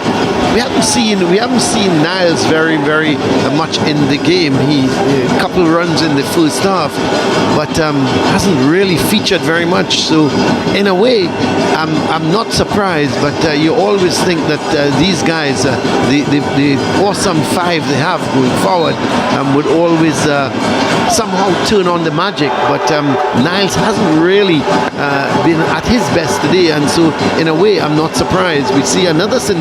Benedict substitute, so they're bringing the changes now, St. Benedict's, and it appears that Garcia, well, is coming off. Not surprised. Didn't look as match fit. He did miss the semi-finals, and didn't look quite a sharp, usual self in the finals. And the coach deciding it's time to shuffle the deck. It's just past the hour mark. Tariq Lucas. Did see him coming in the semi-final, Lucas. So there is confirmation of that substitution. Lucas for Garcia. I always think though, again, Randolph Boyce, the St. Benedict's coach, has decided after just about 62 minutes to ring a couple changes, but I would have thought he would have waited a little bit longer, and because here is a ball headed out, it's going to be a corner for St. Benedict. I would have thought he might have waited slightly longer, giving them maybe another 5 to 10 minutes, and then make the substitutions, but he's obviously feels that they need to inject a different... I think it's the right time right now. They've gone past the hour mark, things haven't quite worked out, but Choa has also come out as well. It's time to freshen things up. They've got a deep squad, they've got players that can make things happen, and just the right timing, I think. This game needs an injection of life from a St. Benedict's perspective, and Coach Boyce, well, he's seen enough. Well, he has seen enough. So it's going to be a corner for St. Benedict's. And it's going to go right back to, this is, look like Bobcom. And the heads go up, and this is a chance for Bobcom at the back. He's heading it wide, and it's he's complaining that it may have come off of a defender, but it did not. And it's going to be a goal kick for Fatima. Another player down, and two players are down, and obviously a clash of heads. Collier is one. He's been in the wars recently. Yes, twice he's been down, but he's continued going. He survived the first one, which was a pretty nasty one from Alexander. I think Bobcom getting the two best chances that we've seen so far for St. Benedict's College. This one, that was quite clear cut, as you saw earlier. And Collier has been at the end of some rough argy-bargy on the other end. Well, it's so Collier is down again, so it's we could very well have a few more minutes of added on time in this second half. Well, they've got 25 minutes at least of regulation time to make things happen, to find answers for Randolph Boyce and his troops. Fatima College, they look quite comfortable defending their one-goal advantage. Early goal in this fixture. And fair to say that they have been the better team for the past 65 minutes or so. So it's going to be a goal kick for Fatima. The crowd, really a good crowd in here this evening.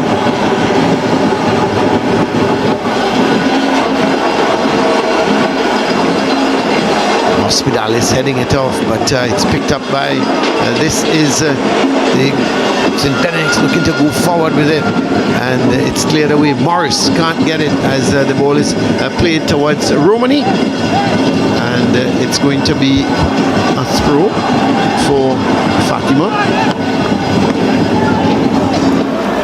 Well, that flag waving high at the moment. The lead by 1-0. Good reason to wave it. Certainly a very good reason as they go down the right side, but Williams is offside, and it's going to be a free kick for St. Benedict's. 66 and a half minutes gone. Fatima holding on to that 1-goal lead. When you think of it, in that encounter in the league final, James, it was 3 goals before Fatima got onto the score sheet to make it 3-1. But this is Lee.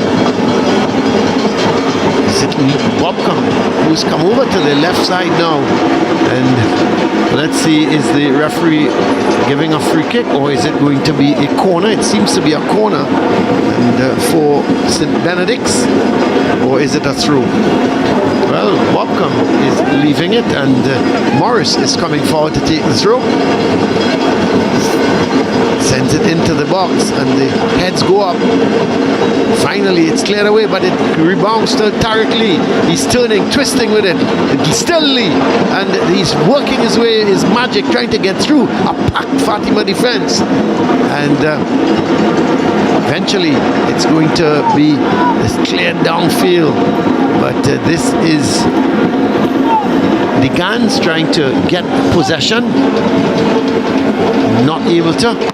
It goes out, and it's going to be a throw for Fatima. Hospitalis is going to take it as is it Lee? It seems to be Lee down in the just in the D, and holding that left leg of his. Remember in the semi-final there was an ice pack on that left leg of his, James, and it seemed to be the ankle here. He's again just holding on to that ankle. Yeah, won't want to see him leave the pitch. Just tried to put on a dribbling exhibition a few seconds earlier. Now, well, it seems to be his knee this time around getting some attention. Has been one of the top performers, perhaps in contention for the most valuable player of this competition. And you want to see players like that finish the 90. Want to see players like that perform in the biggest games that matter.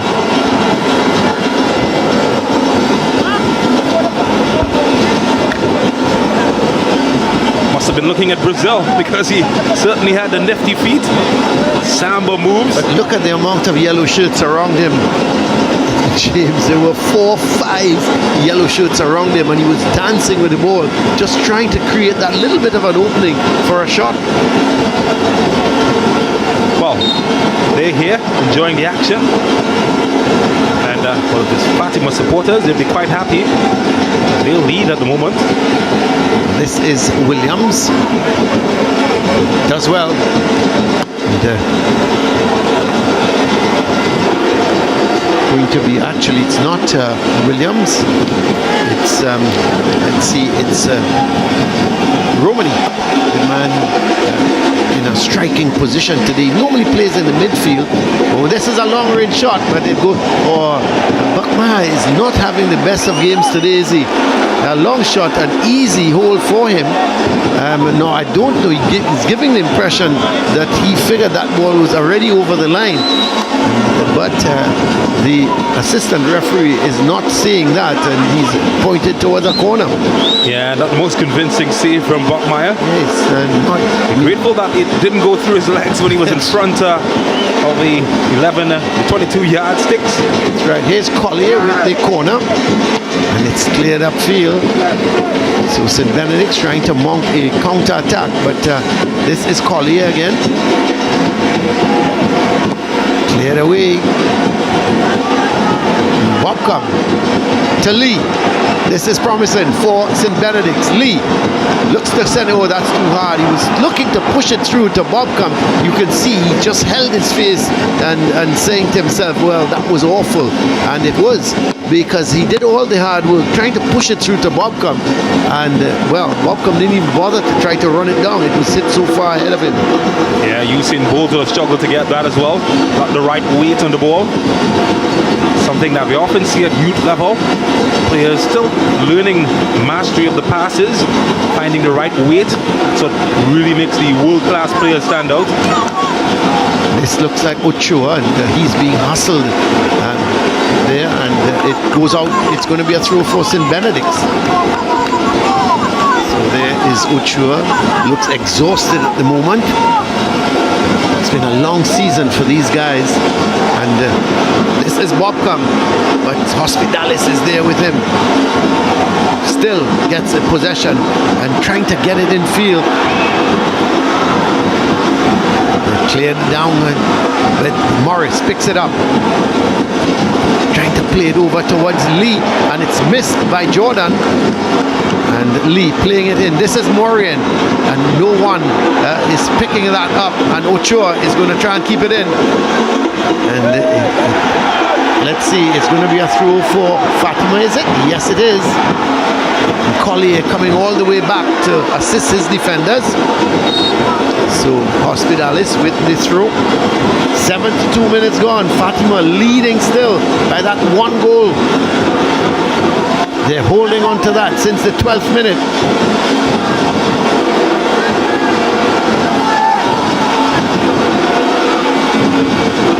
Ochoa trying to get Bobcom going and cleared it downfield.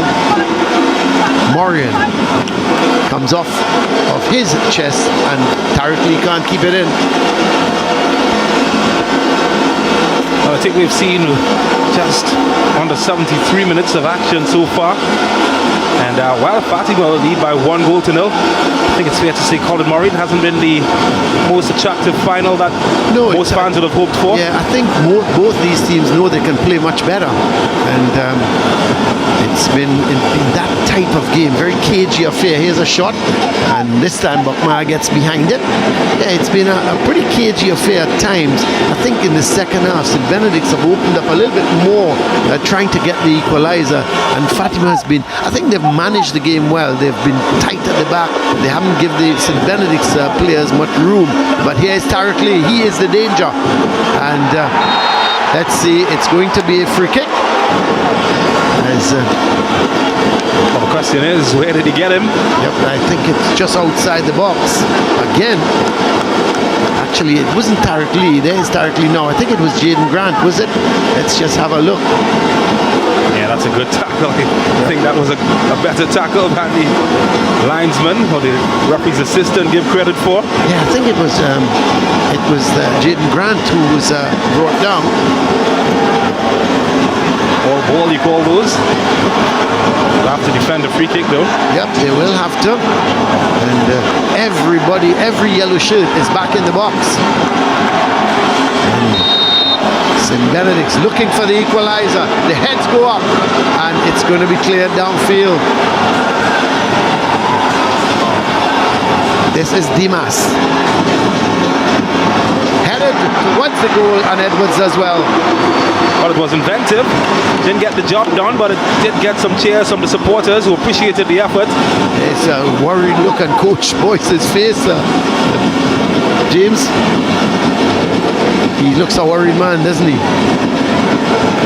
He's made a couple of substitutions, trying to change the course of this game.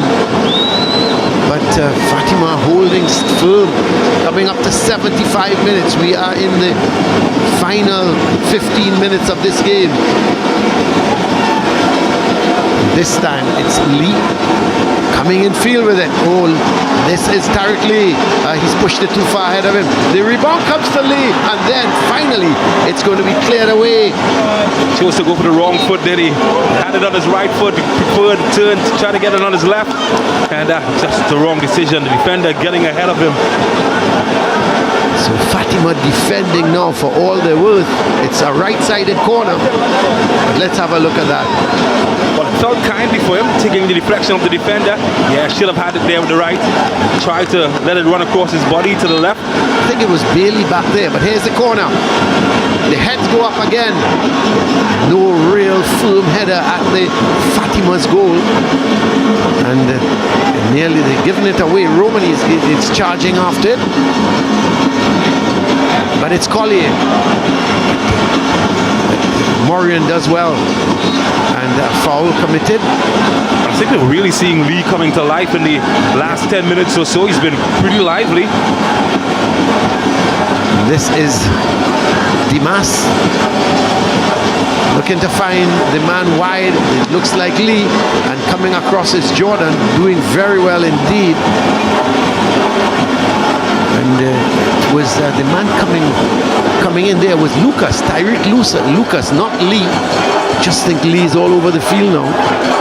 He's really upped his game. James looking to help his team get the equalizer. But here's the corner. It's cleared away as Fatima trying to come down that left side. This is could be a dangerous move, but St. Benedict's piling players back.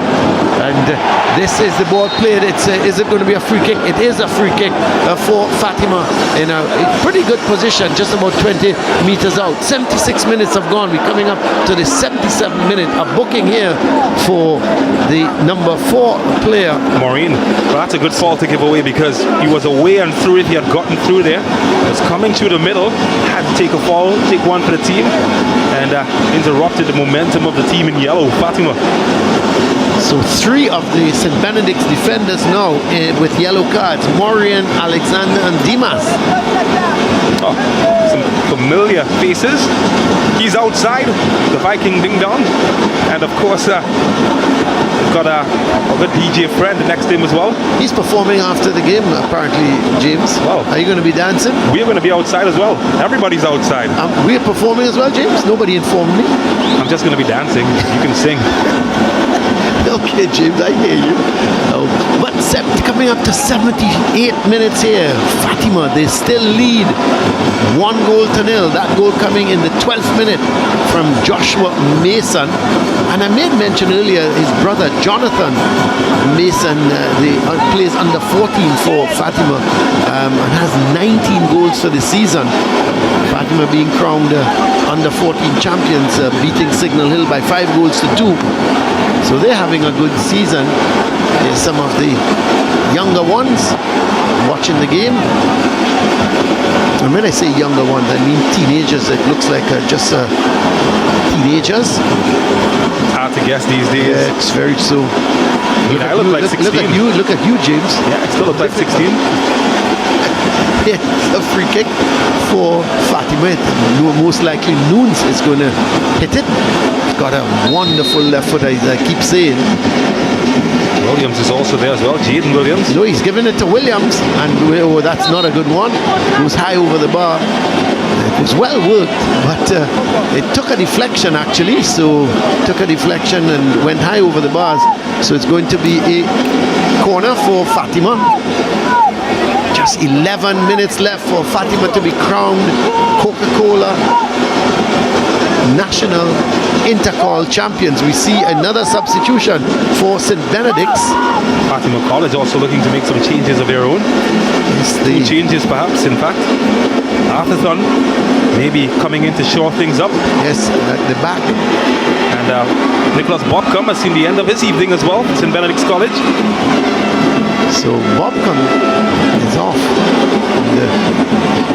We see Fatima making some of those substitutions. We'll confirm those substitutions in a moment. Darius Jordan and Arthurton set to come in for Fatima College. And I'm sure the intention is quite clear what they intend to do there. Add some steel in defense. Well, here is the ball being played out, and we see it's goes. No one in particular getting control of it as Fatima goes down that left side. But they've got to turn back, and eventually it's played out. It's going to be a throw for St. Benedict's. So just about 9.5 minutes left in this regulation time, and we'll wait and see just how much added on time there will be. It's Benedict's looking to come forward with it.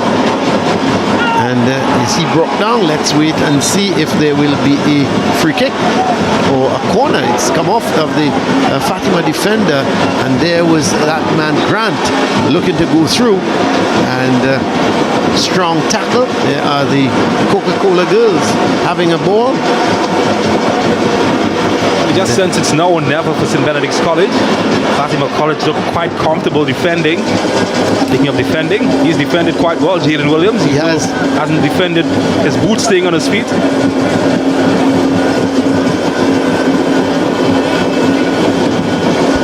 Just wonder what those instructions were. Maureen given a set of instructions as his team piles bodies forward, trying to get that elusive equalizer. So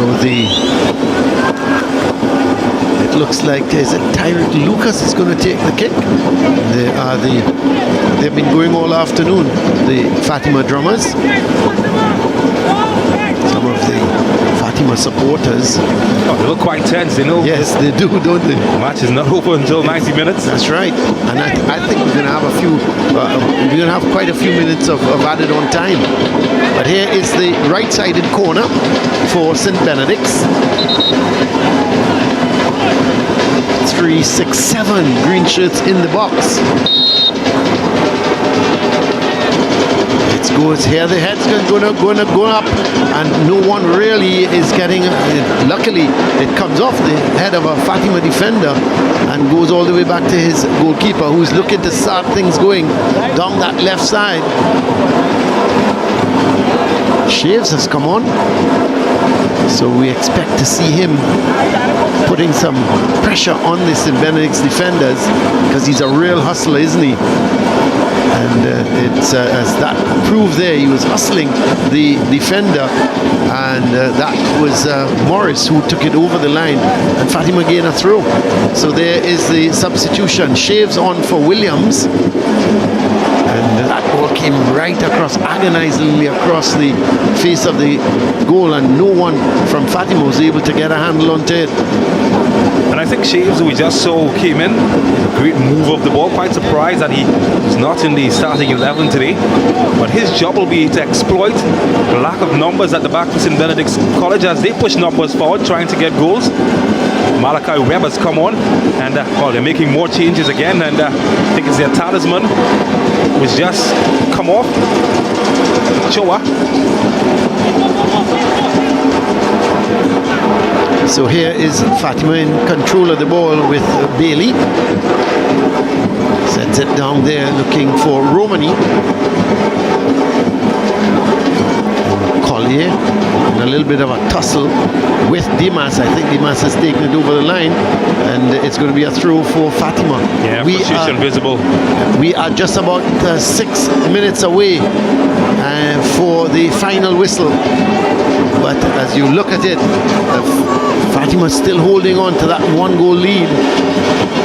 Bailey, and that's man is offside. And so it's going to be a free kick for St. Benedict's. Just look at the body language of the St. Benedict's players, and they look a bit depressed at the moment, particularly the players at the back, shoulders down, heads bent over. And we need something to shake them up. Maybe Rayshawn Critchlow, who's just come on, might be that person. Replaces Josiah Ochoa. So this is the free kick. Comes off the head of Hospitalis. Assistant Lee. And comes off of the defender, Collier, or there was Hospitalis on his back, and Collier came to join the party, and he put it out. So it's another throw for St. Benedict's. We are coming up to 5 minutes of time left in this game. 1-0. Fatima still leading, still holding on to that goal. And it's going to be a free kick now for St. Benedict's. Atong, the man going down, but committing the foul and inquiring if he was the one, the guilty party. Well, the referee said, yes, you were. And it's going to be a free kick for St. Benedict's. They haven't capitalized on these set pieces this match so far. And this is Brown just chipping it in, and it's going to go well. I was about to say it's going to go to the keeper, but Jaden Williams pumps it downfield, and Dimas hits it right back up. It's going to go to this time. It's going to go to goalkeeper Edwards, who lies on the ball. And Fatima College, they are just about 4 minutes away from winning the COCA-COLA National INTERCOL final, but they're going to be added on time. But here comes St. Benedict's, and he takes a tumble. The referee is saying play on, and this is, the ball was played back towards Brown, and eventually it's cleared away. So Fatima coming under some pressure now. The balls are being pumped back up into the box, and Fatima looking to clear it away, and a little bit of a lack of communication there between Atherton and the goalkeeper Edwards, and finally it's cleared downfield. All of a sudden the panic stations are setting in, James. Yeah, the alarm bells are going off in defense for that man and the Fatima defense. St. Benedict's College going a bit more vertical, a bit more direct, and well, Fatima College haven't looked quite convincing the last 2 minutes or so. Well, it's going to go out for a throw. Is it going to be Fatima, or it seems to be a Fatima throw? Well, they might make a change as well, and a man that I'm quite surprised to see not starting, Alcantara, looks set to come in. Yes, well, we'll wait and see. A player down in the meantime. That's Brown, so he is down. Well, it might be a good time, Colin Murray, with all that action, to check out our SportsMax app moment. Moment that stands out in this match, and it was this Nicholas Bobcom, and he was one-upped by that man, Tristan Edwards. What a save, getting down low and jiggy with it. Frustration for Bobcom, heroics for Edwards. Yeah, so SportsMax that moment. That was the moment of the match, no doubt about it. So it's a difficult decision here today, James, in terms of man of the match. You have to look at maybe one of the midfielders, one of the defenders from Fatima. Maybe the goalkeeper. Kept them in the match with that save. Well, I suppose he did. And whatever he had to do, he did convincingly. So you have to maybe give it to him. He made about 4 or 5 saves in the first half, but that save in particular was a brilliant save. So, you know, I would think up to now it's Edwards unless things change in the next few minutes. So this is a free kick and a yellow card is being pulled out, and it appears that it's going to be given to looking to see who got the yellow card for Fatima. It seems to be Collier. So Collier picking up the yellow card, but Lee trying to do it all on his own. Look at Lee go. This is Tariq Lee, the best of Lee, and finally he goes down. The referee says get up, and thought he was a little unlucky there, but here's confirmation of that yellow card for Cade Collier, as Fatima now looking to go down that left side. We are just 1 minute away from the whistle being blown, but I am certain, James, we are going to have about 5-6 minutes, or we're going to have 5 or 6 minutes. I understand it's 5 minutes of added on time, so still there is time for St. Benedict's just to get an equalizer, or for Fatima to go 2-0 up. Yeah, still a lot of time remaining. St. Benedict's College have just started coming to life. It's always been when that man Lee touches the ball. If he can get more involved, you never know. Well, cleared away. So here is St. Benedict's looking to come forward with it again. This is a good run. This looks like the man there, Lucas, or is it? Yeah, it looks like Lucas going forward, but here's Lee. Here's Lee. Oh my word. It gives it there to Lucas. Lucas doing a bit of his own and headed up back out by Williams.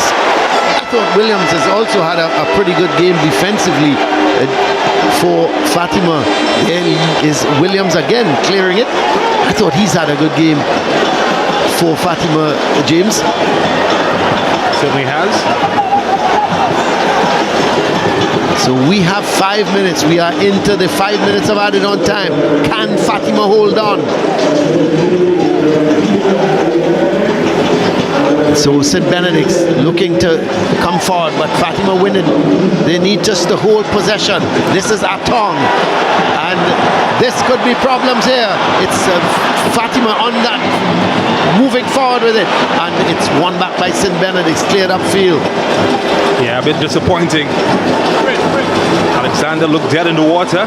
Did. Pass, not good quality in the end. Cleared, booted back downfield. They don't care where it goes once it's away from their half of the field. Buckmeyer with the kick, but Bailey wasn't able to hold on to it. But here comes St. Benedict's again, putting pressure.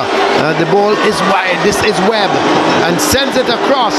The header is missed. It goes over the head there of the man coming forward. Let's see. That is Tyreek Lucas with the header. It went over his head, and the cross was coming. That was Morin with the cross, and he was looking to find Lucas, and it just skimmed his head. Just jumped too early. Yep. Got up too early. By the time it got to him, flew over the cuckoo's nest. So it's going to be a throw for Fatima. We are now just 3 minutes away from Fatima winning the COCA-COLA National INTERCOL final. There is the coach, Hudson Charles, and he's probably just pacing in front of the technical area. is running away with it up that right side. It looks to be Lucas. Here is St. Benedict. This is danger, and it is punched away by goalkeeper Edwards. So Edwards to the rescue again as St. Benedict's looking for that equalizer. We are 2.5 minutes away from the whistle as that ball is played wide to Shaves. Shaves looking to come in field with it. Yeah, he's looking to take on it's still Shaves in possession, and finally it's booted upfield. And St. Benedict's in possession, but Williams is there, plays it all the way back to Edwards. He's going to take his time, no doubt. It's going to play it really long. Stretched at the moment. Yep.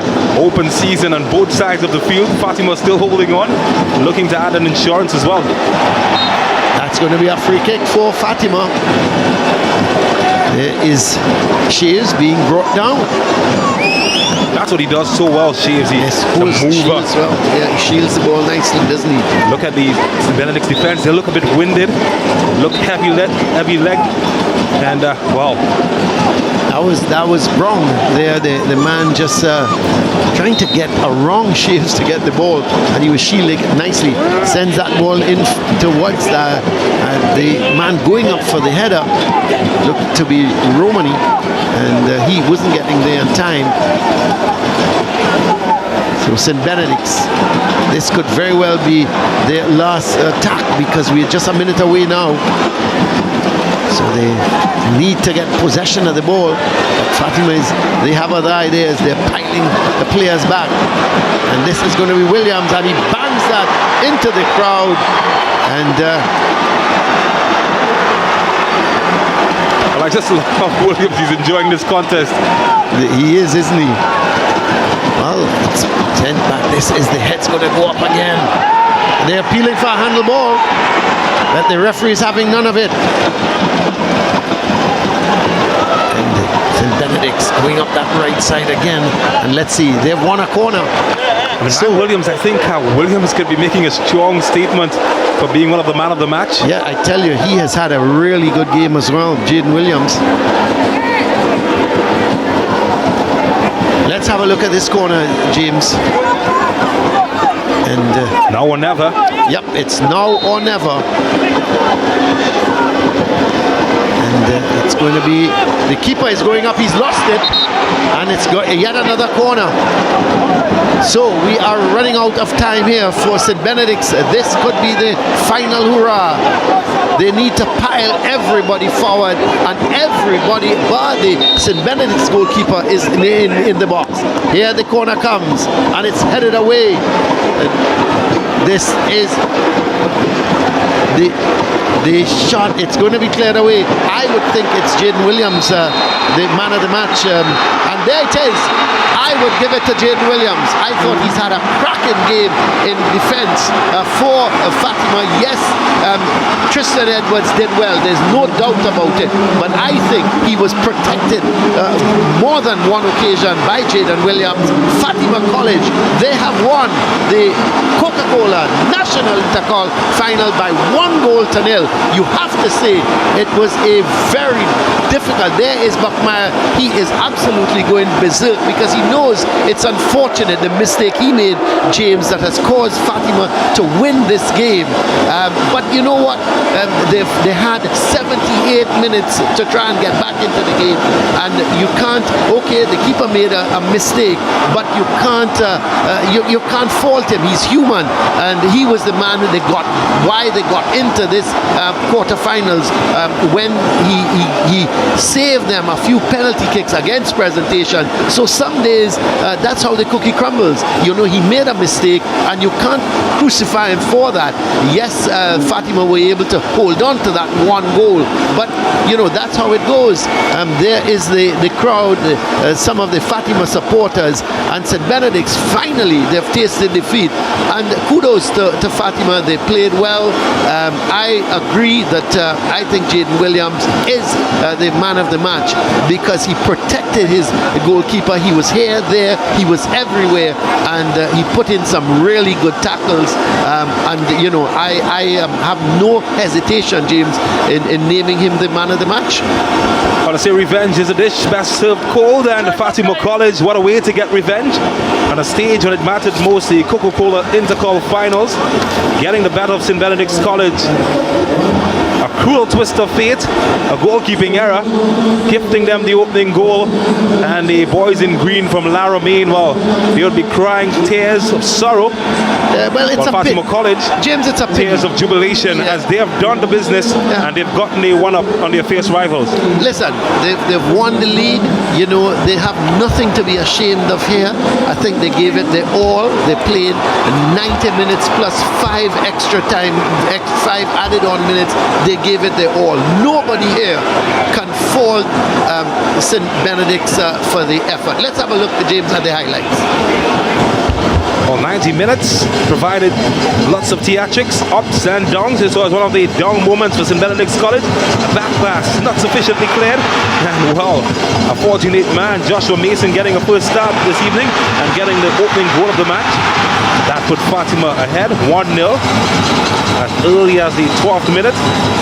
St. Benedict's College, well, they looked a shell of themselves in this fixture, and Darrell Garcia tried to create some sparking moments for them, but Tristan Edwards was there to make saves time and time again. And Nicholas Bobcom perhaps with the moment, their best moment of the match, but Edwards again getting low to deny him, and that kept them in the match at half-time. Even as St. Benedict's College pressed and pressed to find an equalizer. The second 45, there was a better St. Benedict's College, although the goalkeeping, well, had some questionable moments. Fatima College, though, more of the same as they pressed to press home the advantage. And, well, they brought the theatrics, didn't they? That one just missing the mark. St. Benedict's College did mount a late fight back, and Tristan Edwards was a rock of Gibraltar every time they came at him, not letting anything past him. And then this moment, they felt, might have opened doors. Nicholas Bobcom got their best moment, and the second best, well, just wide of the mark. And then Ochoa trying his luck. Edwards, the usual rhetoric.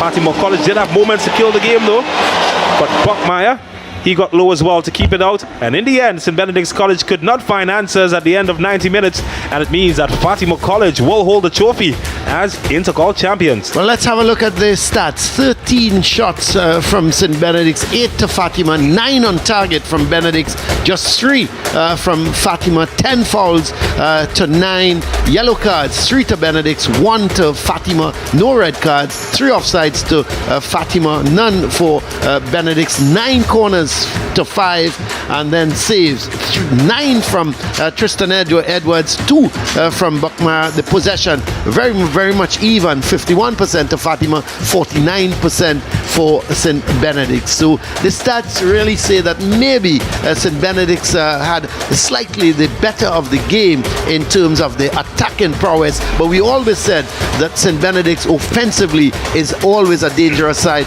but they just couldn't break down the Fatima defense today, and they could not break down, get past goalkeeper Edwards.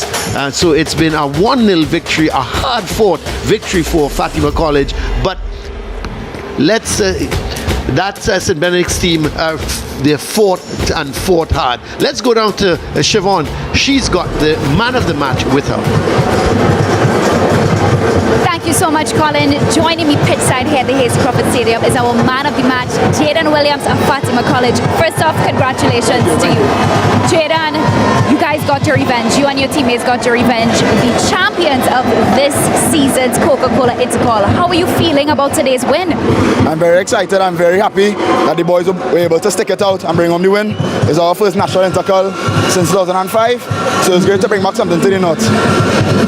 Listen, Jaden, according to commentary, you were here, there, and everywhere. Was there something you really... What was your mindset preparing for today? Anything specific? My mindset, personally, is that we played them twice for the league. We drew in the first game. Due to unfortunate circumstances, we lost in the second game because we weren't playing as a unit. We went to the drawing board, came back, and we were able to beat them with our game plan. And in January, next month, you guys head to Jamaica for the high school championships. What is the preparation looking like for that? It's the same preparation. It's going to be a lot different opponents, but I'm sure we have it to go and bring it home. And finally, what would you say to your supporters right now? I'd like to thank them for sticking with us through the season. I know it's been a tough and long season, but I'm glad that we made them proud today. Thank you so much, Jaden. You would go and join the celebrations with your teammates. Right, that is Jaden Williams, our man of the match and a part of this year's INTERCOL champions, Fatima College. Hans, sending it over to you with our coaches today. Well, thank you so much, Siobhan. Well, they actually won the South Zone INTERCOL title. They won the Tiger Tanks SSFL Premiership Division. Coach Boyce, what went wrong today? Nothing went wrong. Fatima came out and they played an excellent game. The game was a game of great high intensity. We started the game a little slow. They were first to the ball. A little complacency. Second half, we grew into the game. Yeah. Fatima defending well. And kudos to them. They worked their socks off. They deserve the win today. That is how football is some days. That is definitely how football is played, Coach Boyce. Now we're getting ready for the high school championships. You all are heading to Jamaica to face JC and Clarendon College. How are you all going to prepare for that matchup? Well, get the guys and them probably a week off and then back to the drawing board and we see how the preparation goes. And preparation for next year, the Premiership and the INTERCOL. How do you build on this team that has done so great this season? Well, we'll leave that for next year and see what next year brings because it's a little way off and then we got to go through some logistics and all kind of things. So we have some time still. Coach Boyce, thank you so much for an exciting season and thank you to St. Benedict's College. No problem. All the best. No problem. Well, he said he would be coming back for hits. And his boys said they would be coming back for it as well. Coach of Fatima College, Baba, tell me about the victory today. As I told you before, in the final, I said I will be back here. Yes. And I wish I had Benedict. So my dream came true tonight. I thought we played a beautiful game tonight. We did our homework, and you can surely see what happened today. Now, what do you attribute all the success this year for Fatima College to? What was it? I think most of all is belief. Right, before the season, you know, the plan was just to survive. But I told them, I'm a winner. I love to win. And I think they went with that belief, and you can see the results today. What does it mean for the young men of Fatima College? Man, it is a tremendous atmosphere. It's a tremendous job that these young fellas did because they haven't been in this situation for a couple of years well. So for a team that get regulated and come back up and do this, it's unbelievable. Now, Coach Baba, the young men, they have been really supportive of you and they praise you as their coach, so much so that they gave you a gift of gold for your anniversary. What does this win mean to you? Man, this is a wonderful feeling, and not just for me, but for the entire coaching staff who worked tremendously in getting them in to this level. So you know what I mean, I just want to thank them. What message do you have for the Jamaicans, Clarendon College, JC? You're heading to face them in the high school championship. Tell them watch out, Fatima coming. Thank you so much, Coach Baba. Congratulations. The victory is yours tonight. Thank you. The victory is Fatima College's tonight here at the Hazy Crawford Stadium. Thank you. Blessings. Thank you very much, Coach Baba. What a night it was here at the Hazy Crawford Stadium.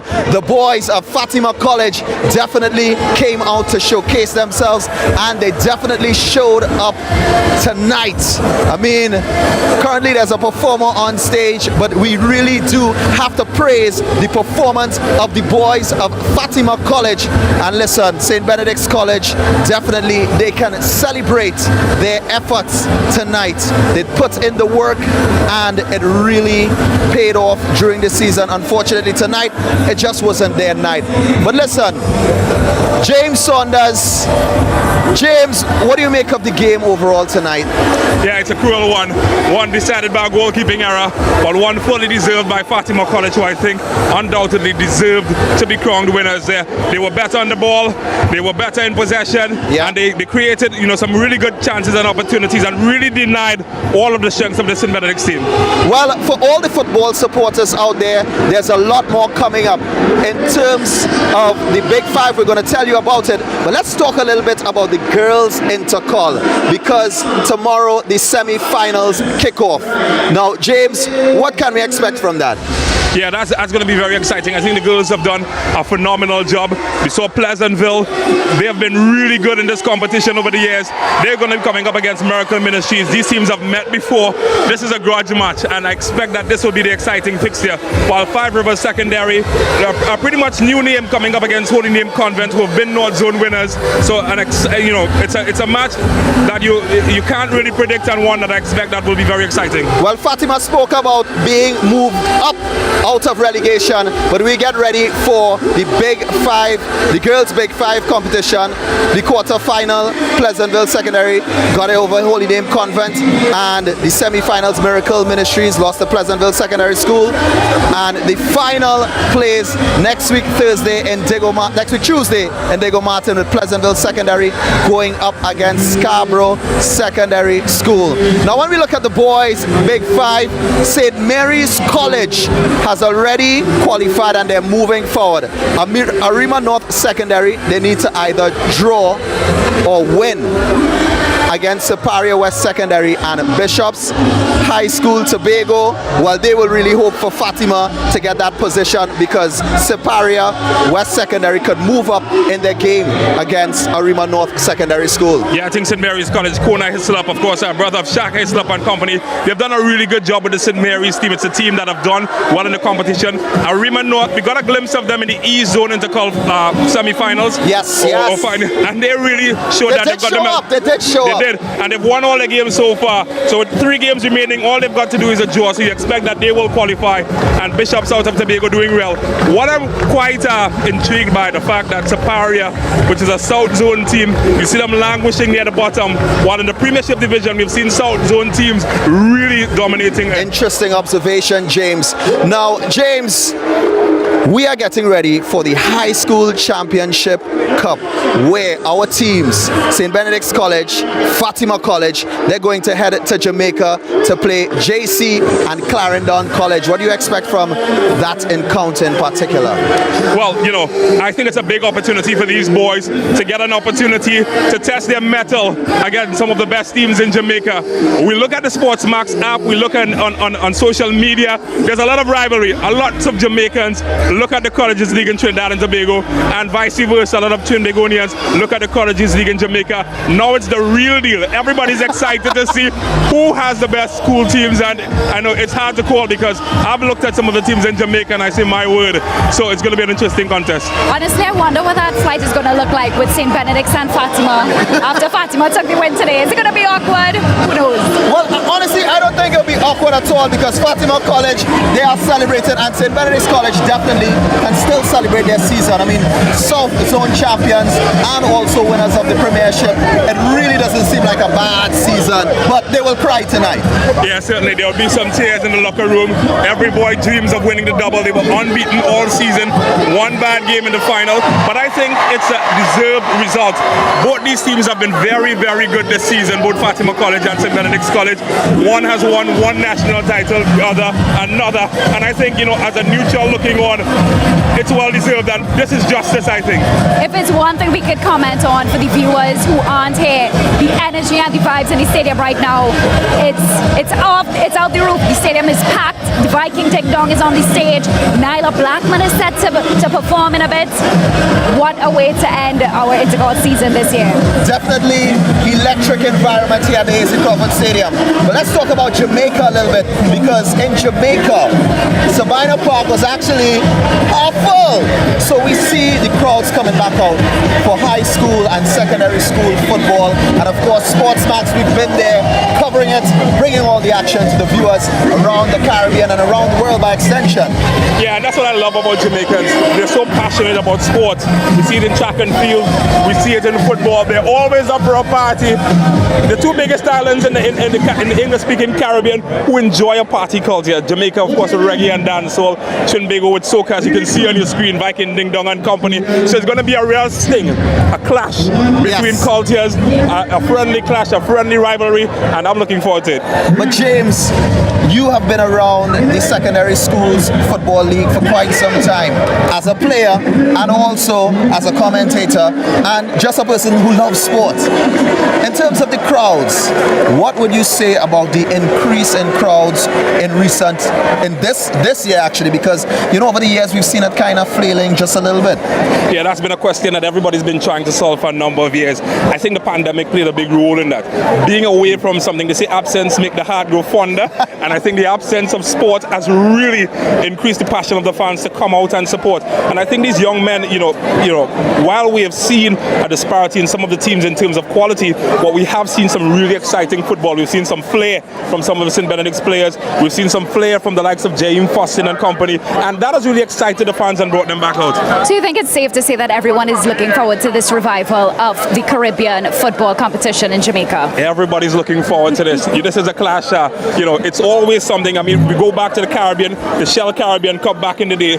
These are two countries that have a rivalry when it comes to sport, a rivalry when it comes to culture. It's a love-hate relationship, heavily hinged on love, but we all enjoy a good time as Caribbean people, and something that I think that every football fan around the Caribbean, whether you're from Barbados, Grenada, anywhere, Antigua, would be happy to see. Well, listen, James, it's been such an exciting season. We have seen so many games. We've seen so many winners. When we talk about the Tiger Tanks Cup and Presentation College taking that title and even reaching to the finals of the South Zone, Presentation College really are to be proud of their season. And then we talk about the Premiership Division. St. Benedict's College took that one. And then we get into the INTERCOL and we talk about the different zones. James, which zonal finals were really impressive to you, and which zonal winners were really instrumental and really impactful to you? Now, those are two questions that I'm conflicted about. In terms of quality, I think Presentation College and St. Benedict's College, their rivalry and the quality of those teams, I think Presentation College were a bit unfortunate to be one of the teams missing out on this opportunity, because they were really good and they really tested the mettle of St. Benedict's College. But the East Zone final, I think, certainly proved an unexpected obstacle that many fans did not expect. So in terms of unpredictability, I think East Zone really, gave us something special. Yeah, with Trinity College East. Yeah. It really wasn't, they really weren't the favorites moving into that one, but they came with their A game. Of course, Shaheem Fossin and the entire Trinity College East really deserve credit for that particular win. Yeah, that's a Cinderella story. Everybody likes a Cinderella story. This time Cinderella, she found the glass slipper. Trinity East, unfortunate for them that they could not go all the way after coming up or being promoted, but that's how the cookie crumbles, and I think Fatima College is deserving in the end. Well, interestingly enough, guys, St. Benedict's College, they are still celebrating their entire season behind us, and Fatima College also celebrating the win tonight. So overall tonight, I would say definitely winners, winners, winners, winners. We're actually getting ready for the medal presentation, and I know Colin Murray is standing by, and he's definitely going to be a proud man in this moment tonight. We're definitely not going to hear the last of this from Colin Murray. He's jumping up and down for the I was looking forward to a Brazilian jig, but I saw he was practicing prior to this match. Well, let's hear it from the former Fatima College player, coach, and student. Colin Murray, over to you. Well, guys, I did tell you there would have been a surprise here today, and the surprise has been taken. But here is the presentation going on, the presentation party. The president of the SSFL, Mariri Gonzalez, and then Maritza Malak, the COCA-COLA representative, senior marketing manager. There's Dr. Gatsby Dolly, the Minister of Education, in the party, and the St. Benedict's players going forward and receiving their medals. And there is Bob Cup. He really tried today, and there is the skipper going up, Tariq Lee, bringing up the rear, and certainly a presentation function here now going on, and St. Benedict's College losing here by 1-0, and you're seeing the presentation party of Dr. Gatsby Dolly. But there's the St. Benedict's players, and we're looking at the Fatima players now looking to go forward. There is Dr. So we're just awaiting the Fatima players to come forward.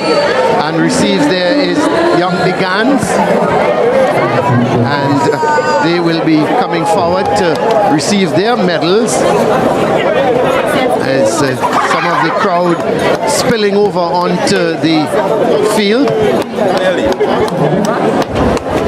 So everybody wants to be part of this presentation. And there is the Fatima team now getting together to go forward and receives their medals, and together with the trophy.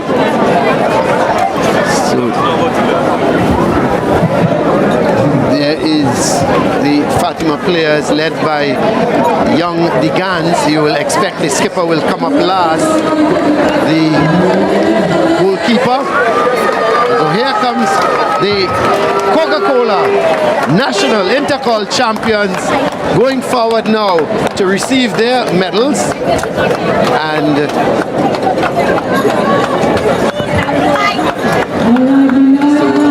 COCA-COLA girls are there to hand the medals to the presentation party. So there is the players all going forward. So the presentation party, Mareri Gonzalez, the marketing manager of Coca-Cola, Maritza Balak, Dr. the Honorable Nayan Gatsby Dolly, Isel Sicharan, the vice president of the SSFL, and Joseph Taylor, chairman of the SSFL North Zone and principal of the Mukarapu West School. So there are the Fatima players. Very proud moment for Fatima. It's a long while that they have not won the National Intercol, and there is Christian Bailey, the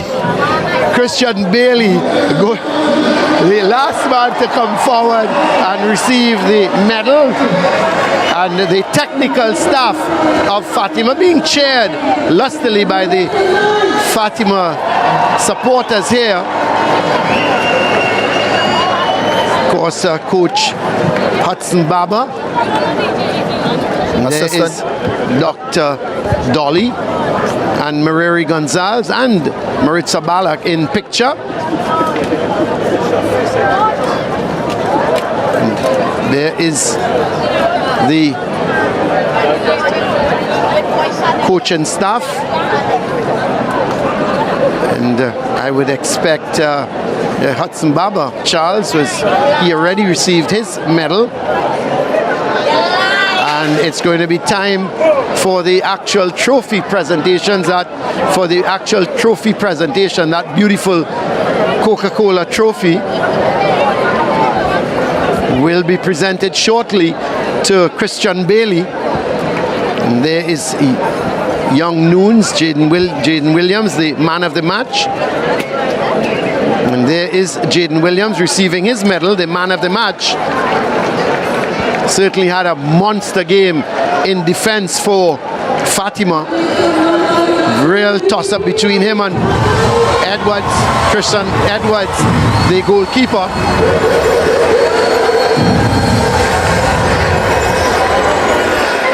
Well, Colin, listen, I know this is a proud moment for you as a Fatima coach, former player, and of course an old boy. Think about their season. They ran through the Premiership undefeated until that Premiership final against St. Benedict's College. Yeah. Now, tonight, they have gotten their revenge against St. Benedict's College. Well, you can call it revenge, Hans, but I don't look at it like that. I look at it, this is a game of football. Yeah. Fatima came out here with more, in my view, more determined, and they won it. You know, yes, the goal was fortuitous, but at the end of the day, they defended well. Yes. They defended with heart. They defended, they supported each other, and I think that is what made this Fatima team it is. I think they're a complete team. They don't really depend on one or two players. And here we present to you your Coca-Cola Intercol National Champions 2022. Fatima College, the boys from Mukarapu, have taken the title, once again reclaiming their space in history. Yeah, no doubt, and you can see the joy. I think the Fatima support, you know, this is a victory for the fans. I think they've been well supported throughout the season. They had heartbreak at Atto Bolden Stadium earlier. They really thought they had the beating of St. Benedict's.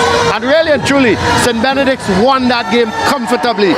They got 3 goals and Fatima eventually got 1. But the game was well and done.